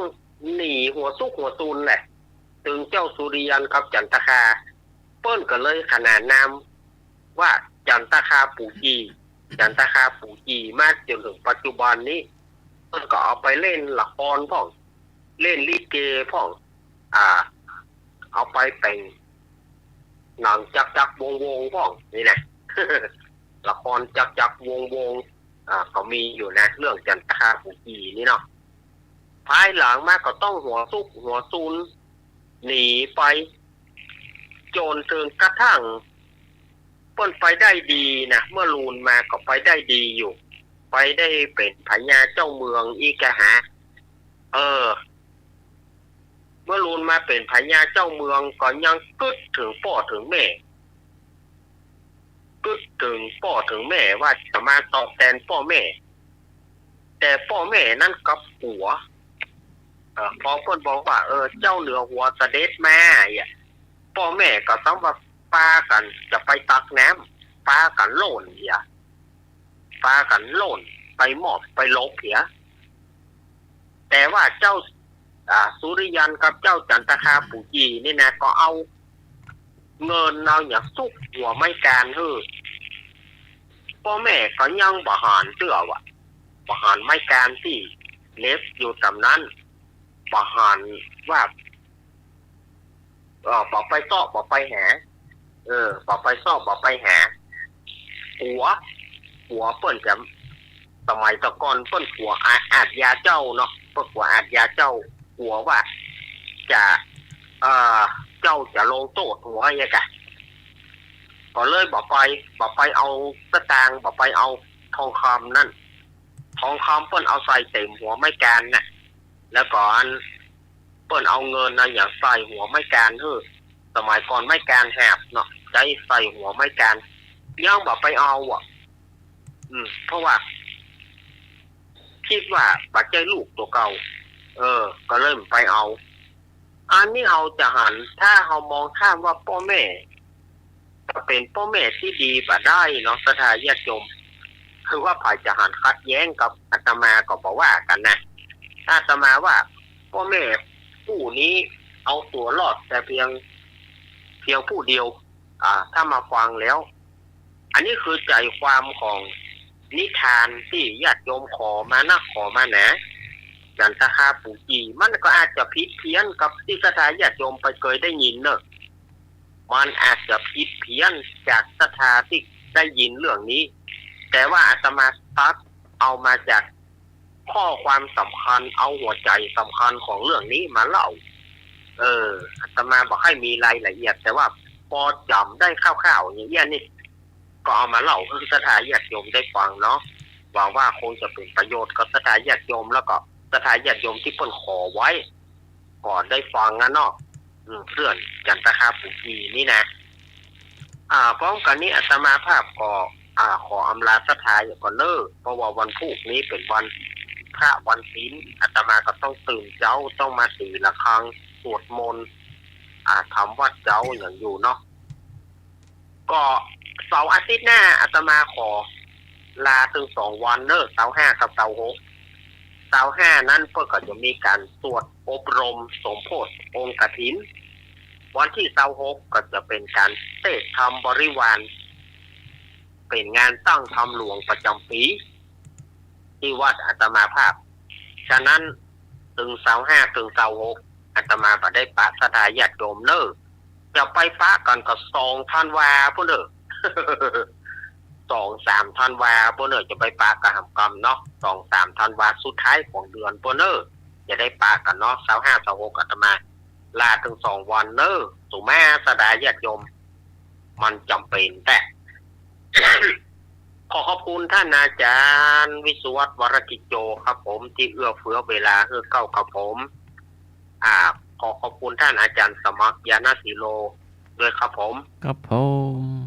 ขอขอบคุณโยมปี่พิสมัยเนอร์ขอบคุณลุงหนุ่ยเนอร์แล้วก็อนุโมทนาบุญกับศรัทธาญาติโยมที่ได้ฟังในคลื่นนี้ศรัทธาญาติโยมจะไปฟังหมุนขึ้นหนีไปไหนเตื้อ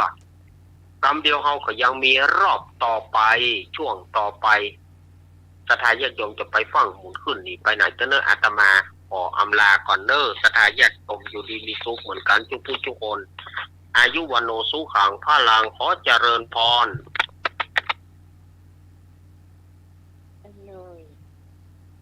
เลยรับก็เลย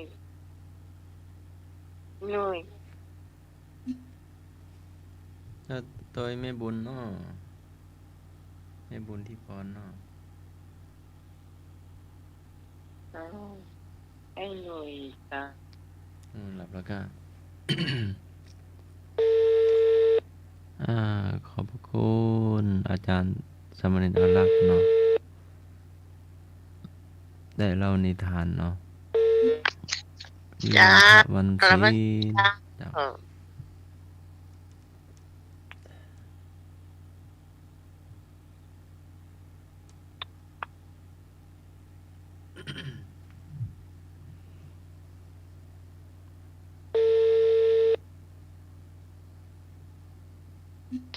เจ้าสาเจ้าสวัสดีจ้าแม่บุญจ้าสวัสดีจ้าน้ำพรเจ้า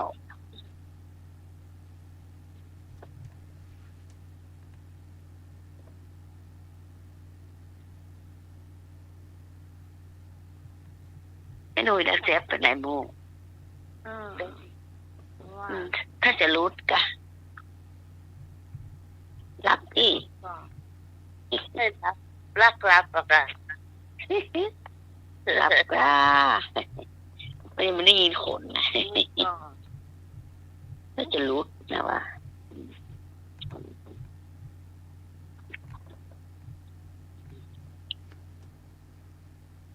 ต่อไปใหม่รับแล้ว โอ้ยรับเลย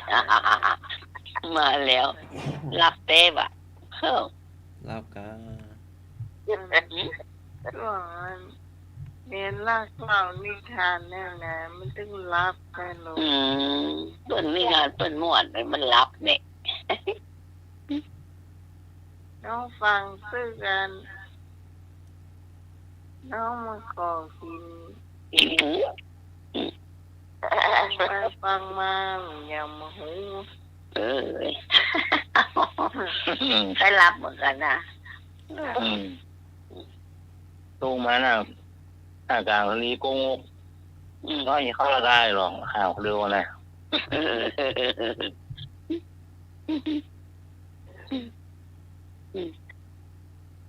ที่ไม่กินข้าวแต่น้องยังไม่ได้กินข้าวแรงตอนเดียว นั่นมอยังไม่ได้กินข้าวแรงมารับ รับ มันรับ 5 โมงไป โย่ สั่งให้หน่วยห้อง2 ทุ่ม ลอง ตัวเขาของห้อง40แต่นะ เอาไหนไม่ได้ไหนนะ เรียกว่าสิ่งอ่ะ แม่นมันแกงกระเจี๊ยบใส่กุ้ง ใช่ปะ ปล่อยอ่ะกุ้งน้อยๆน่ะ ลำกะเหมือนเราแกงตูนน่ะเนาะคล้ายแกงตูนเหมือนกันเนาะจ้านู่นซื้อกุ้งหูไข่มาขายมันนะ200น่าขนาดเลย น่าเกิดกุ้งฝอยอ่ะเอา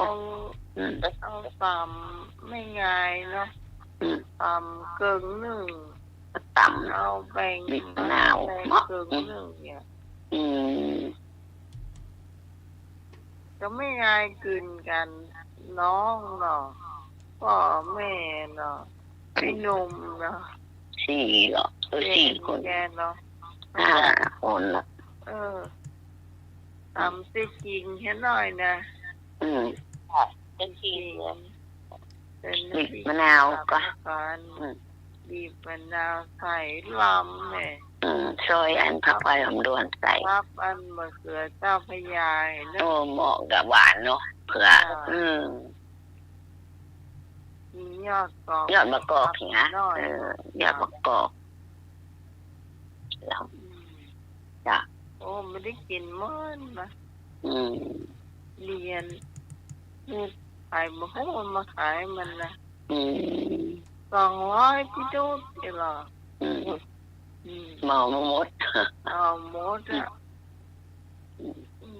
แดงร้อนมันก็ไปเจ๊มาเอารถยนต์มาเอารถเครื่องมาแหมตามมันคงได้เหมือนกันเอารถเครื่องมาตำกุ้งมันกับนอไหลลำน้องไหนกับนอไหลเมื่อเคยกับไว้ลำนอกจากเคยนอไหลกันนี่ลองกันละแม่กับน้ำปูเห็นหูไหนอ่ะกับน้ำพริกเกล็ดลมอีกล่ะกับเกยน้ำเกยกับสักเตื้อก่อยมีเยอะหัวกอกกะยอดกอกนี่ครับตอนวันนี้ก็เสือก็มีบัดแตงเนาะเขือหมกหมีอันนี้เราของวันลำเคยชาเตือกไว้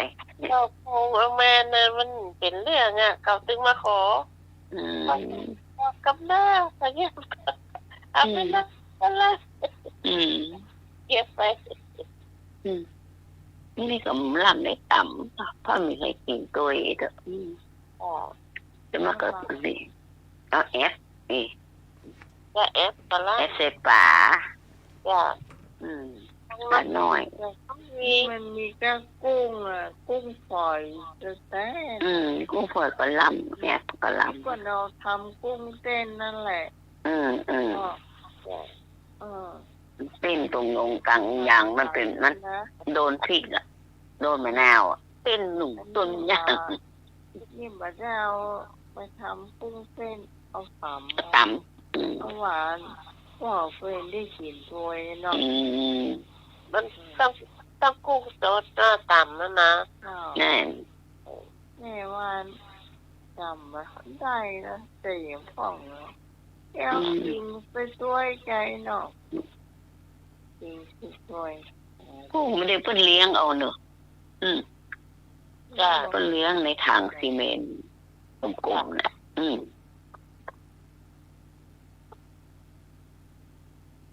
แบบตรงนี่มันมีละเนาะต้องผิดก็ดิก่อนมีปลาซิวอีกเนาะกุ้งนี่นะถ้าน้ำข้นๆหน่อยๆก็เพิ่งไปสอบกันแล้วได้เป็นพอกินนะเดี๋ยวจะหาปลาเดี๋ยวจะกุ้งเลี้ยงจ้าค่ะจะเลี้ยงเหมือนกันเจ้า จะทั้งแม่กับแม่เจ้าแกงใส่อันอย่างอื่นนี่นะโอ้แกงใส่ตูนกะลำเจ้าเด็กกระเจี๊ยบกะลำเจี๊ยบแบบเจี๊ยบกะลำเจ้ามันเมารับน้ำหูเหลืองกินยาก้าน้องไหมกินบอกไม่ซอนละเดี๋ยวมันกินยาแล้วทำให้ง่วงนะเรียกห้องถูห้องแม่แม่ออกกำลังใช่อย่างอ่ะอันมันน้ำยาปลาขนมมันนักเนาะเราพอกี่ไหลหมดไหลอย่างแล้วตอนนี่มันสอนก็เอาผ้าชุบน้ำไปน้ำปูมาถูอยากนะถูไปถูมาลื่นก็เป็นเต้นแข็งนะมันอะไรอ่ะจะว่าตากไงนะเราไม่ใช่ว่าตากไงนะนึกว่าอันเพลิดไปตั้งนานนี่เพลิดขวบปุ๊บอีกแล้วมันเพลิดนั่นมันกำพวกที่เก็บไว้นั่นมันเก็บอาหารเส้นนั่นแหละ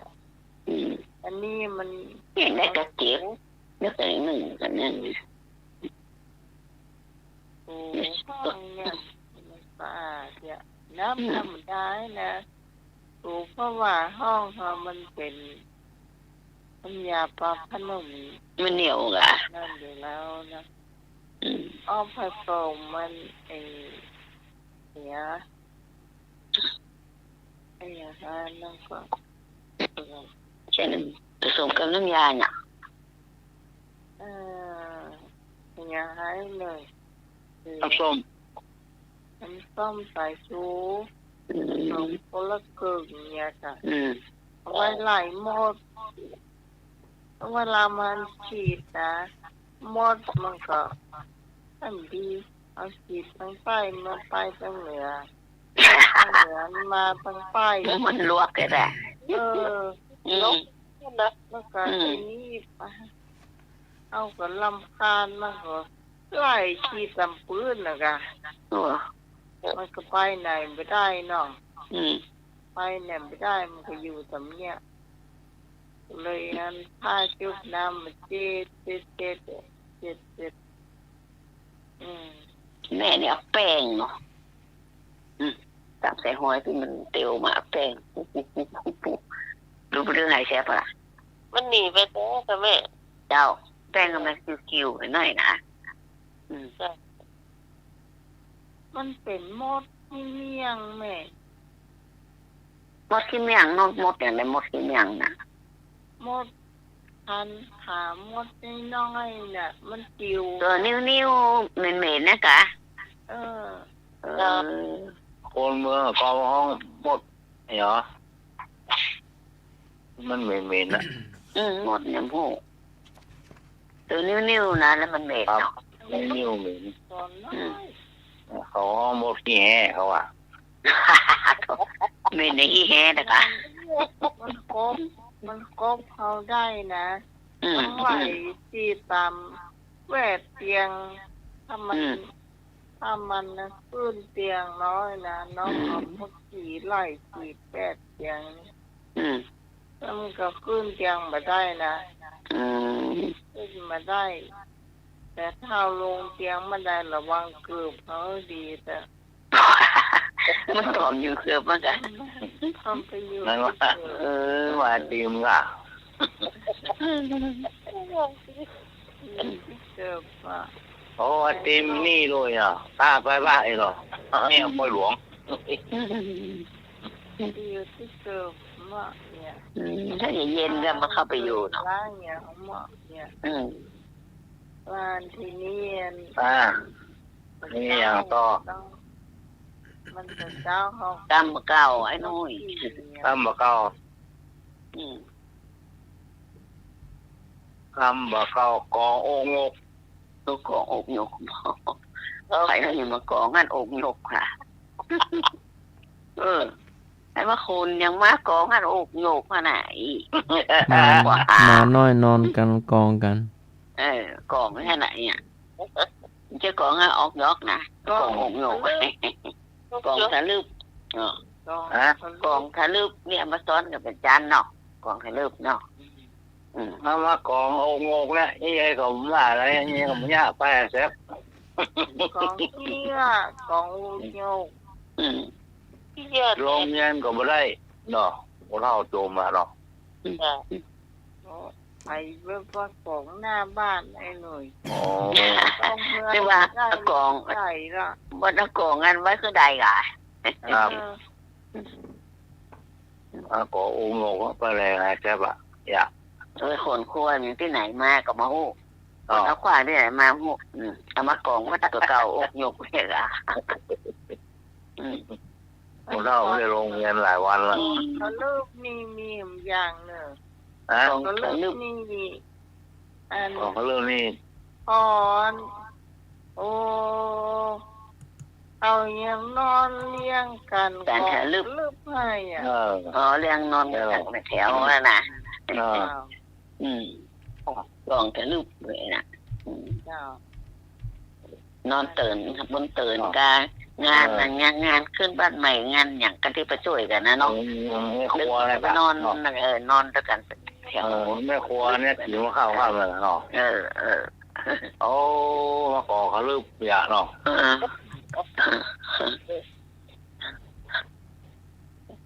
จากสมัครวันที่25นี้เปิ่นมีลงทาน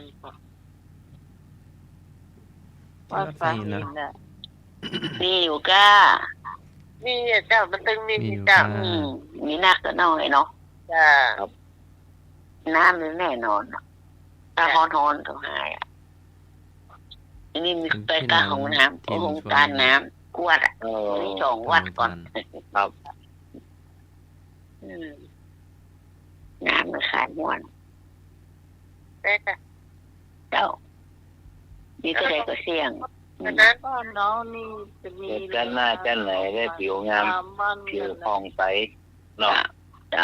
3 วันที่23 25แก้มผิวงามเนาะนี่3 วันเมื่อภาวนาของผู้ดาวของแม่ขนมเส้น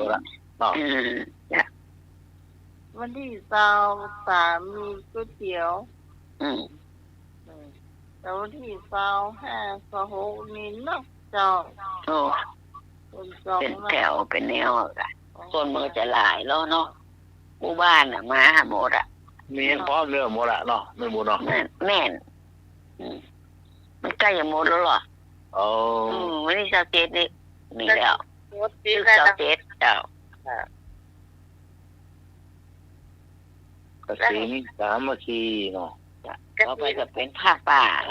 เดี๋ยวนี้เรารอฟังของนั้นวัดพนมก่อนตานะคนตอดไปอย่างมีโทรไปหาปานก็ทำไทยยืนเรื่องเดชกดเสียงบัตรประกาศเพื่อลืมโทรเลยมันยุดได้หรอขอดีว่าแต่ทาเพิ่นมากกระจะน้องไหมครับจะหานักตัวเลขยังมันมีอยู่ประมาณต่างจังหวัดแถมเนาะเพราะว่าจะเป็นที่พังกรน่ะโด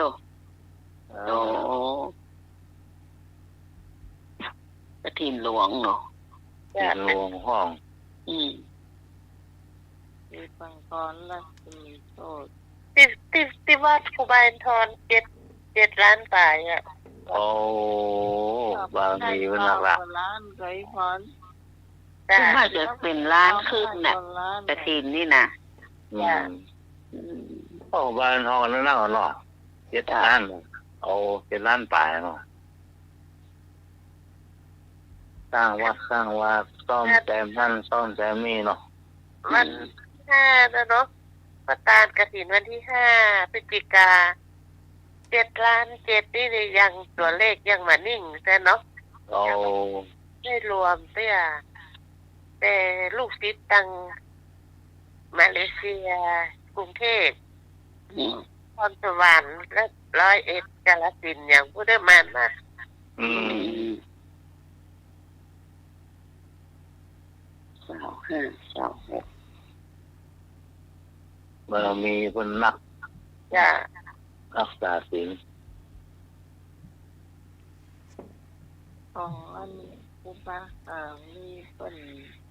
ลูกศิษย์ลูกหาเป็น ก็มาเข้าที่กองงกกองเขาลึก กองอกยกกองกระลึก อยู่ห้านคืออยู่ห้านโอ้อยู่จอกห้านกองเขาลึกนี่เนาะ จ้ะ กองอกยกไปเอาอันเนี้ย ห้านกองงกกองเขาลึกแมว ยังกองอกยกยังไงเนาะจอกขนาดเนาะ แนวนี้ฮอตก่อกันนะเนาะ แต่เราก็เคยนอนอยู่หรอกกองเป็นแรดมานะ กองเงากายปัดกันไปปัดมาด่า แนวนี่นอนโคตรเยอะขนาดเนาะ ครับ ดิบยอกขนาด โอ้ต้องนะ อยู่จอกอ่ะมันอยู่จอกอ่ะ โอ้ยไปในห้องทำมาเก่า ตุกจะไปนี้มีจะไปอวด ตุกจะไปนี้มีจะไปอวด อ๋อต้องจะไปหนีจะไปอวด อ๋อ โคตรเอาเนาะโคตรเอาก้อยเป็นก้อยไปทำไปต้องไปหนีมันต้องไปกลัวมันเนาะ ครับ จะประสบความสำเร็จเนาะ อันนี้จะมีจะรอเองเบาอ่ะไม่ได้กับเบาอ่ะ ชักตุกมันหูนะลูกเลย ครับ ชักตุกมันหูละอ่อนเขาหูว่าตุกจะได้ทำก็จะสิ โอ้ เก็บ กระตุก จ้า นี่กระตุกหรอ จ้าไม่จักตุก ละอ่อนหูจักตุกบางคนก็บ่หูเนาะ หนู พ่อแม่ยายหูอ่ะแม่นบางคนมันหันนะหันพ่อหันแม่ได้ตุกในหูกินจะได้กูกินไปโคตรเอา แม่น นี่ก็กินบางคนนี่นะไปนิ่มแต่ว่าท่านไม่ยินอ่ะน้องเหนือนี่คือแม่แกปุ่นเลี้ยงมันละมาตั้งหมด7 เดือนนะวันนี้ใหญ่มาก็ชาวบ้านใหญ่มาเต้าเดียวเต้าน้องขิม10 ปีละเต้าอันนี้แกไปเอาตัวรอดได้แน่นอนตายไว้เลยอ่ะแกบอกว่าใหญ่กินก็กินกันตายก็นี่กระตุกหรอ มีก็กินเนาะมาเลือกต้องมาเลือกกินนี่ก็กินป้าใหม่ว่าไปกินน่ะต้องกินนี่ก็มันจะบุญสายอะไร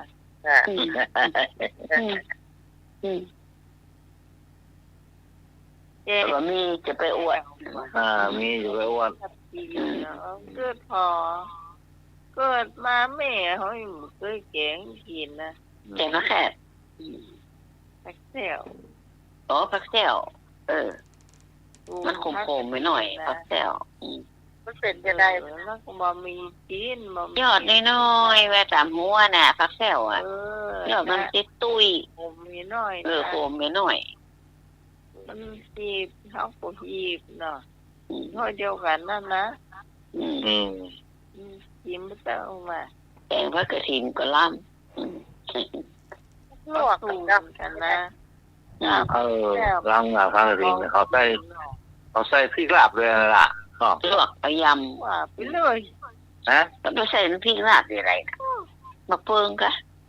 เปิงเลยต้องจะพ่นเอายำไม่ใช่ยำจะเก็บหมูบดจะได้ใช่ลวกกับน้ำพริกก็ได้แล้วน้ำพริกข่าน้ำพริกดำยังแกงงั้นน่ากะ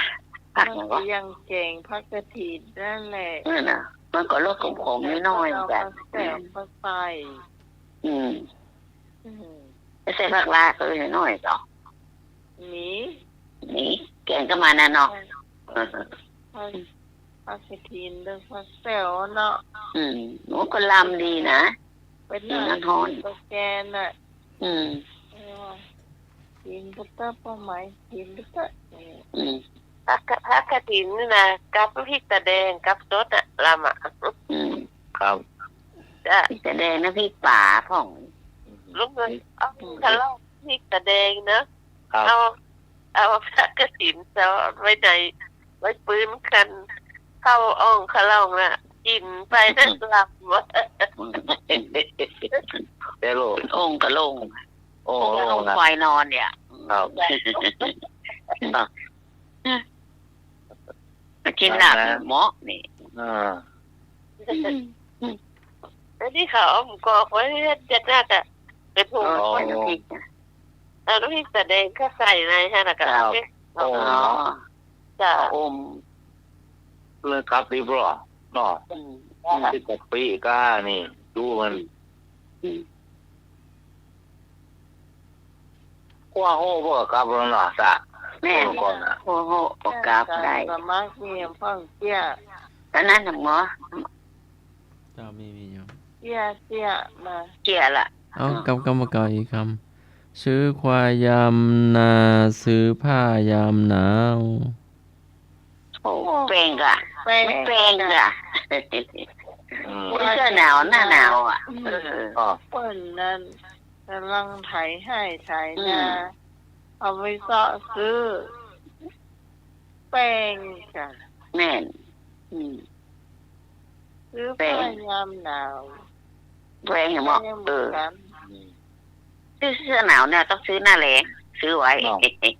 มันได้ถูก คือหน้าฮ้อนน่ะล่ะ ซื้อหน้าร้อนน่ะ มันก็เหมือนน้องซื้อพัดลมหน้าหัวนะแม่ เออ มันมามีชนิดที่ว่าสไลด์ขึ้นน่ะ อืมอ๋อ แค่นิ้วนะ อืม มันมีเลยนะ มีแค่16 นิ้ว อืม เอาเจ้า18 นิ้วนะ นั่นหนี เออ มันขายหมดเลยนะ เจ้า มันขายดีล่ะ อืม แต่นี้อยู่ใกล้ก็ทำได้อ่ะนาวอ่ะ แห้งขนาดตัวอ ก็ต้องมี18 นิ้ววินที่2เลย ดู ต้องว่าจะเอา18 นิ้วเห็น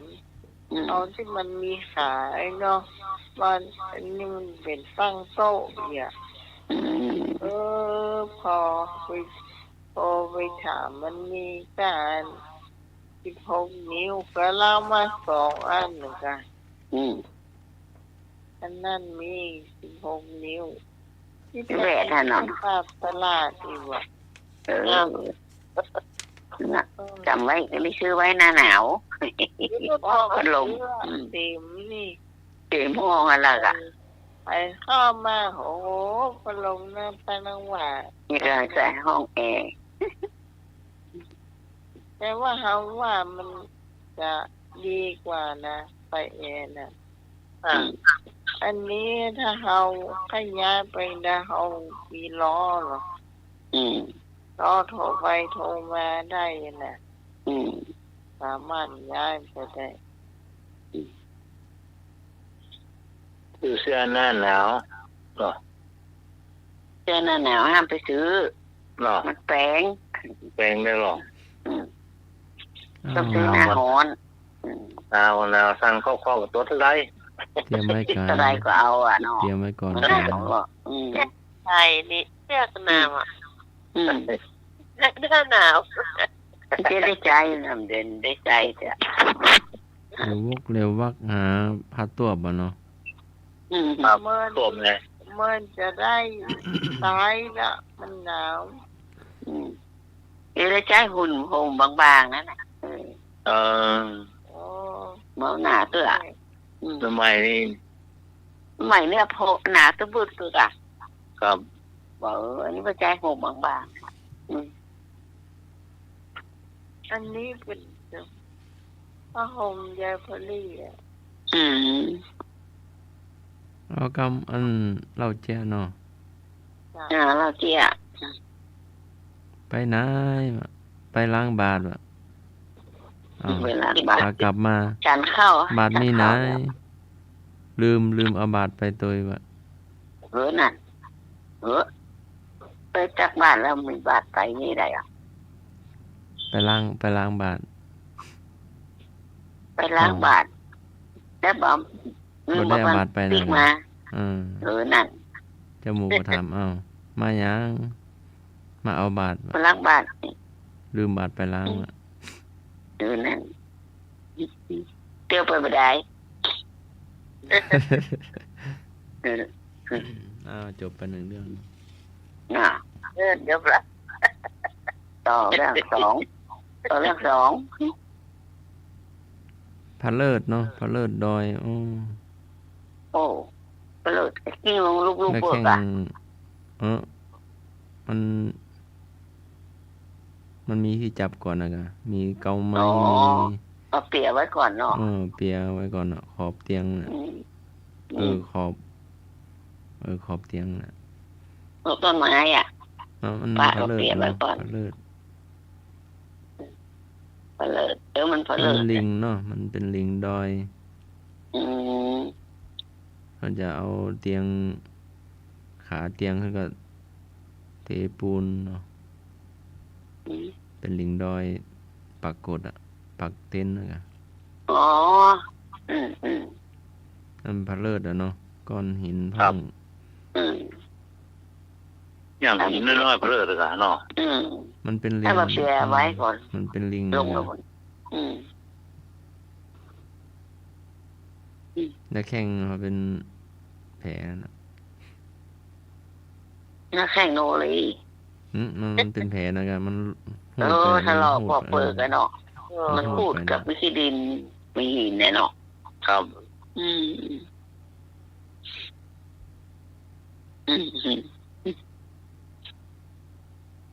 ก็มาเปลี่ยนต้นไม้ไว้ได้หาลงไปลุ่มไปแล้วเนาะ โอ้เป็นลิงดอยเป็นเหี่ยว ตีนดอยพวกอ่ะ ลึกคือกักจ้ะ เกาไม้ช่วยตันเนาะ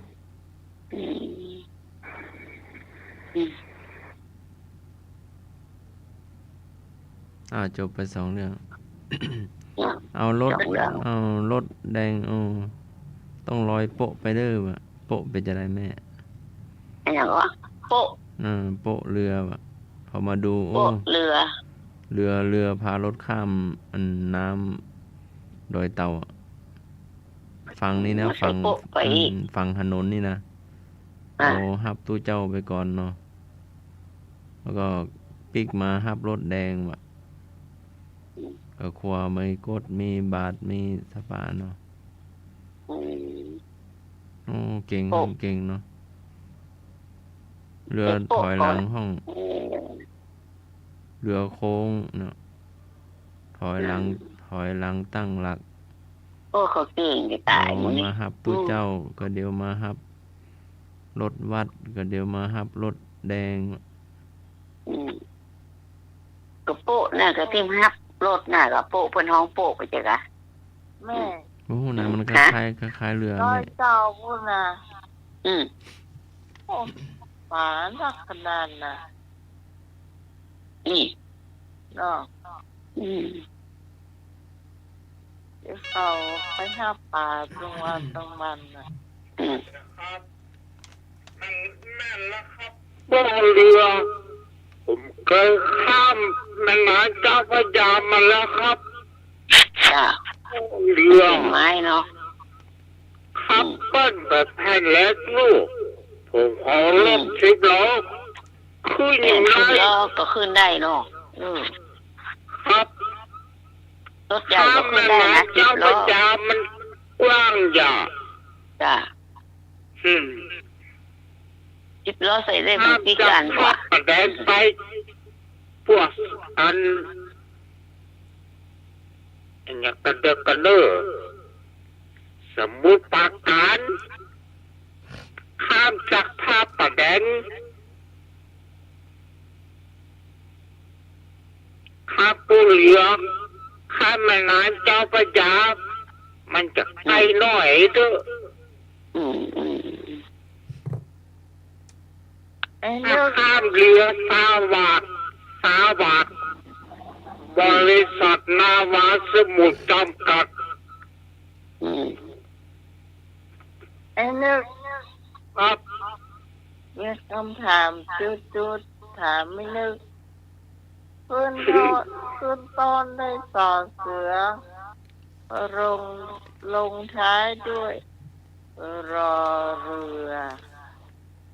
สอเสือ นิกกรรมครับ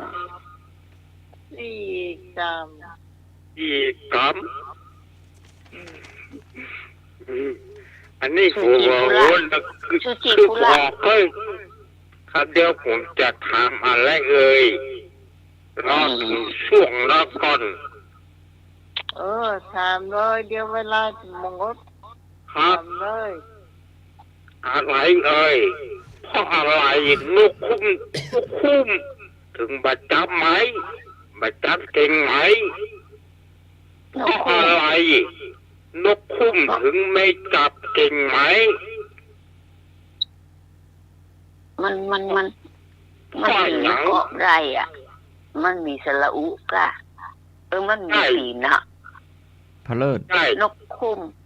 เนี่ยมีสระอุต้องรูมแล้วเอาสระอุออกเลยแล้วมันกรอบไร ใช่เสรู้ ใจ หัว บอก เต้า ใช่ นกโกมเนี่ยมันอยู่แม่ประโขง มันอยู่ในประโค มันบัดจับเก่งไหมพ่อหยัง มันเลยอยู่ กลัวน้ ใช่ ก็ยังคืออยู่ในประโคอีกอ่ะมันเปิ้นชาติยานเปิ้นอยู่อย่างนั้นก้า ใช่ เน่าแล้วหมอ ำเน่าแล้ว เพราะมันมีนิ้วก้อยนิ้วก้อยอ่ะลูกคุณมาจิ้มมีนิ้วก้อยลูก มันก็ไม่ได้ ไก่ยังมีไก่เนี่ยจับจริงไม่ได้ แต่ลูกคุณจับมาได้ ไก่มันมี3 นิ้ว ใครเอา มันมีนิ้วก้อย ไอ้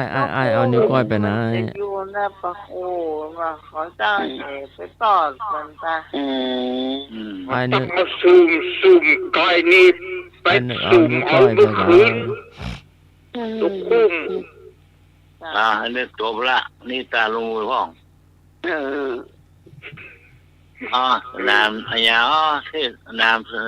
มเทศบาลมีกี่ให้ สนามเทศบาล สบาย สนามกีฬาเทศบาลมีกี่ไร่ กี่ให้ ไม่บนตอบเถอะกี่ให้โอเดอร์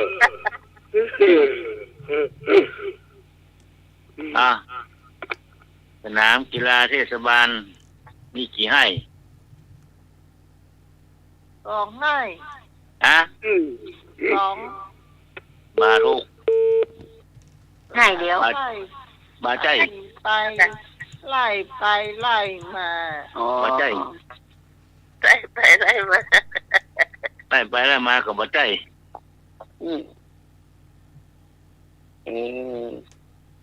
สนามกีฬา700 ปี700 ปีมีกี่ให้ กินแล้วปีอ่ะพวกมีนักอ่ะ ไม่ใช่ค่ะ ตามนึกบอก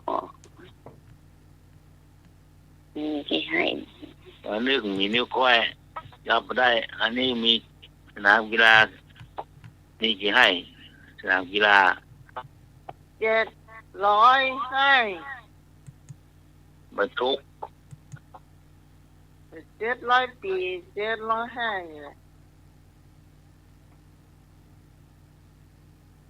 เท่าเหรอ เล่าเหรอ ยังฟังเพลงนั่นกีฬาพิเศษกิเลสให้หมาย ไอ้นึก ถอนตัดอันไม้มองไม้อันนั้นไม้นึกจะเอาบุญไปสั่นอันสนามกีฬาไปก็เพื่อฟังเพลงฮั่น บูดินกี่อะไรกันต้มจักรสีจักรเอาถามเจอจูตะกี้ไผ่ไม่ตอบเสนอ ยังไงยินดี สละอู แม่กันมีแต่ละอูอ่ะชูจีปุระบ่แม่ว่าชูจีปุระ เสื้อประทุมเสื้อ เจ้าไม่หลงคือถามท่านสมัครค่อยเป็นความรู้มาได้เนอะอันที่เป็นที่เปิ้นโอ้ว่าที่เปิ้นเป็นนิกายอย่างของหุนพระน่ะที่เปิ้นบัดทอดกฐินเปิ้นบ่าทำสมาธิเนี่ยเปิ้นจะห้องนิกายอย่างหาทางมันมีตัวจ้ะเนี่ยแม่ฟังวิทยุที่เปิ้นจังโอ้กันอันอย่างก็สันติอโศกอย่างน่ะเปิ้นมีเป็นนิกายกับท่านสมัครเจ้านิกายเพิ่นเป็นนิกายอย่างกะแม่ต้องไปฟังเนอะฮะสันติอโศกนี่ไม่ให้ฟังมาฟังสักเถื่อมาฟังสักเถื่อแม่ต้องไปฟังไปเปิดมามันฟังบางครั้งก็ฟังก็น่าฟังแต่ว่ามันมีเป็นอย่างคือวันนั้นแม่ฟังที่เพิ่นทอดกฐินน่ะที่ว่าเพิ่นได้8 ล้านน่ะโอ้เพิ่นว่าฮื้อนะเพิ่นว่าโอ้โหเสียดายเงิน8 ล้านนี่ว่ะนี่อย่างนี้เนาะเพิ่นทำบุญน่ะเนาะแล้วเพิ่นก็ว่าอะไรมันนั่งหลับตาอยู่ได้อ่ะเพิ่นว่าโจมตีของแม่นิกายเฮาโจมฟังเห็นแล้วว่าเฮาทุกอย่างถ้ามันจะเป็นศาสนาพูดได้ได้ถามแค่เนี่ยก็เพิ่นเขาเป็นพระอาจารย์อย่างนั้นเองแม่ก็บัดได้ทั้งไหนอุ้ยงั้นมาได้แม่จ้ายกกับเพิ่นเป็นพระอาจารย์นั่นเนี่ย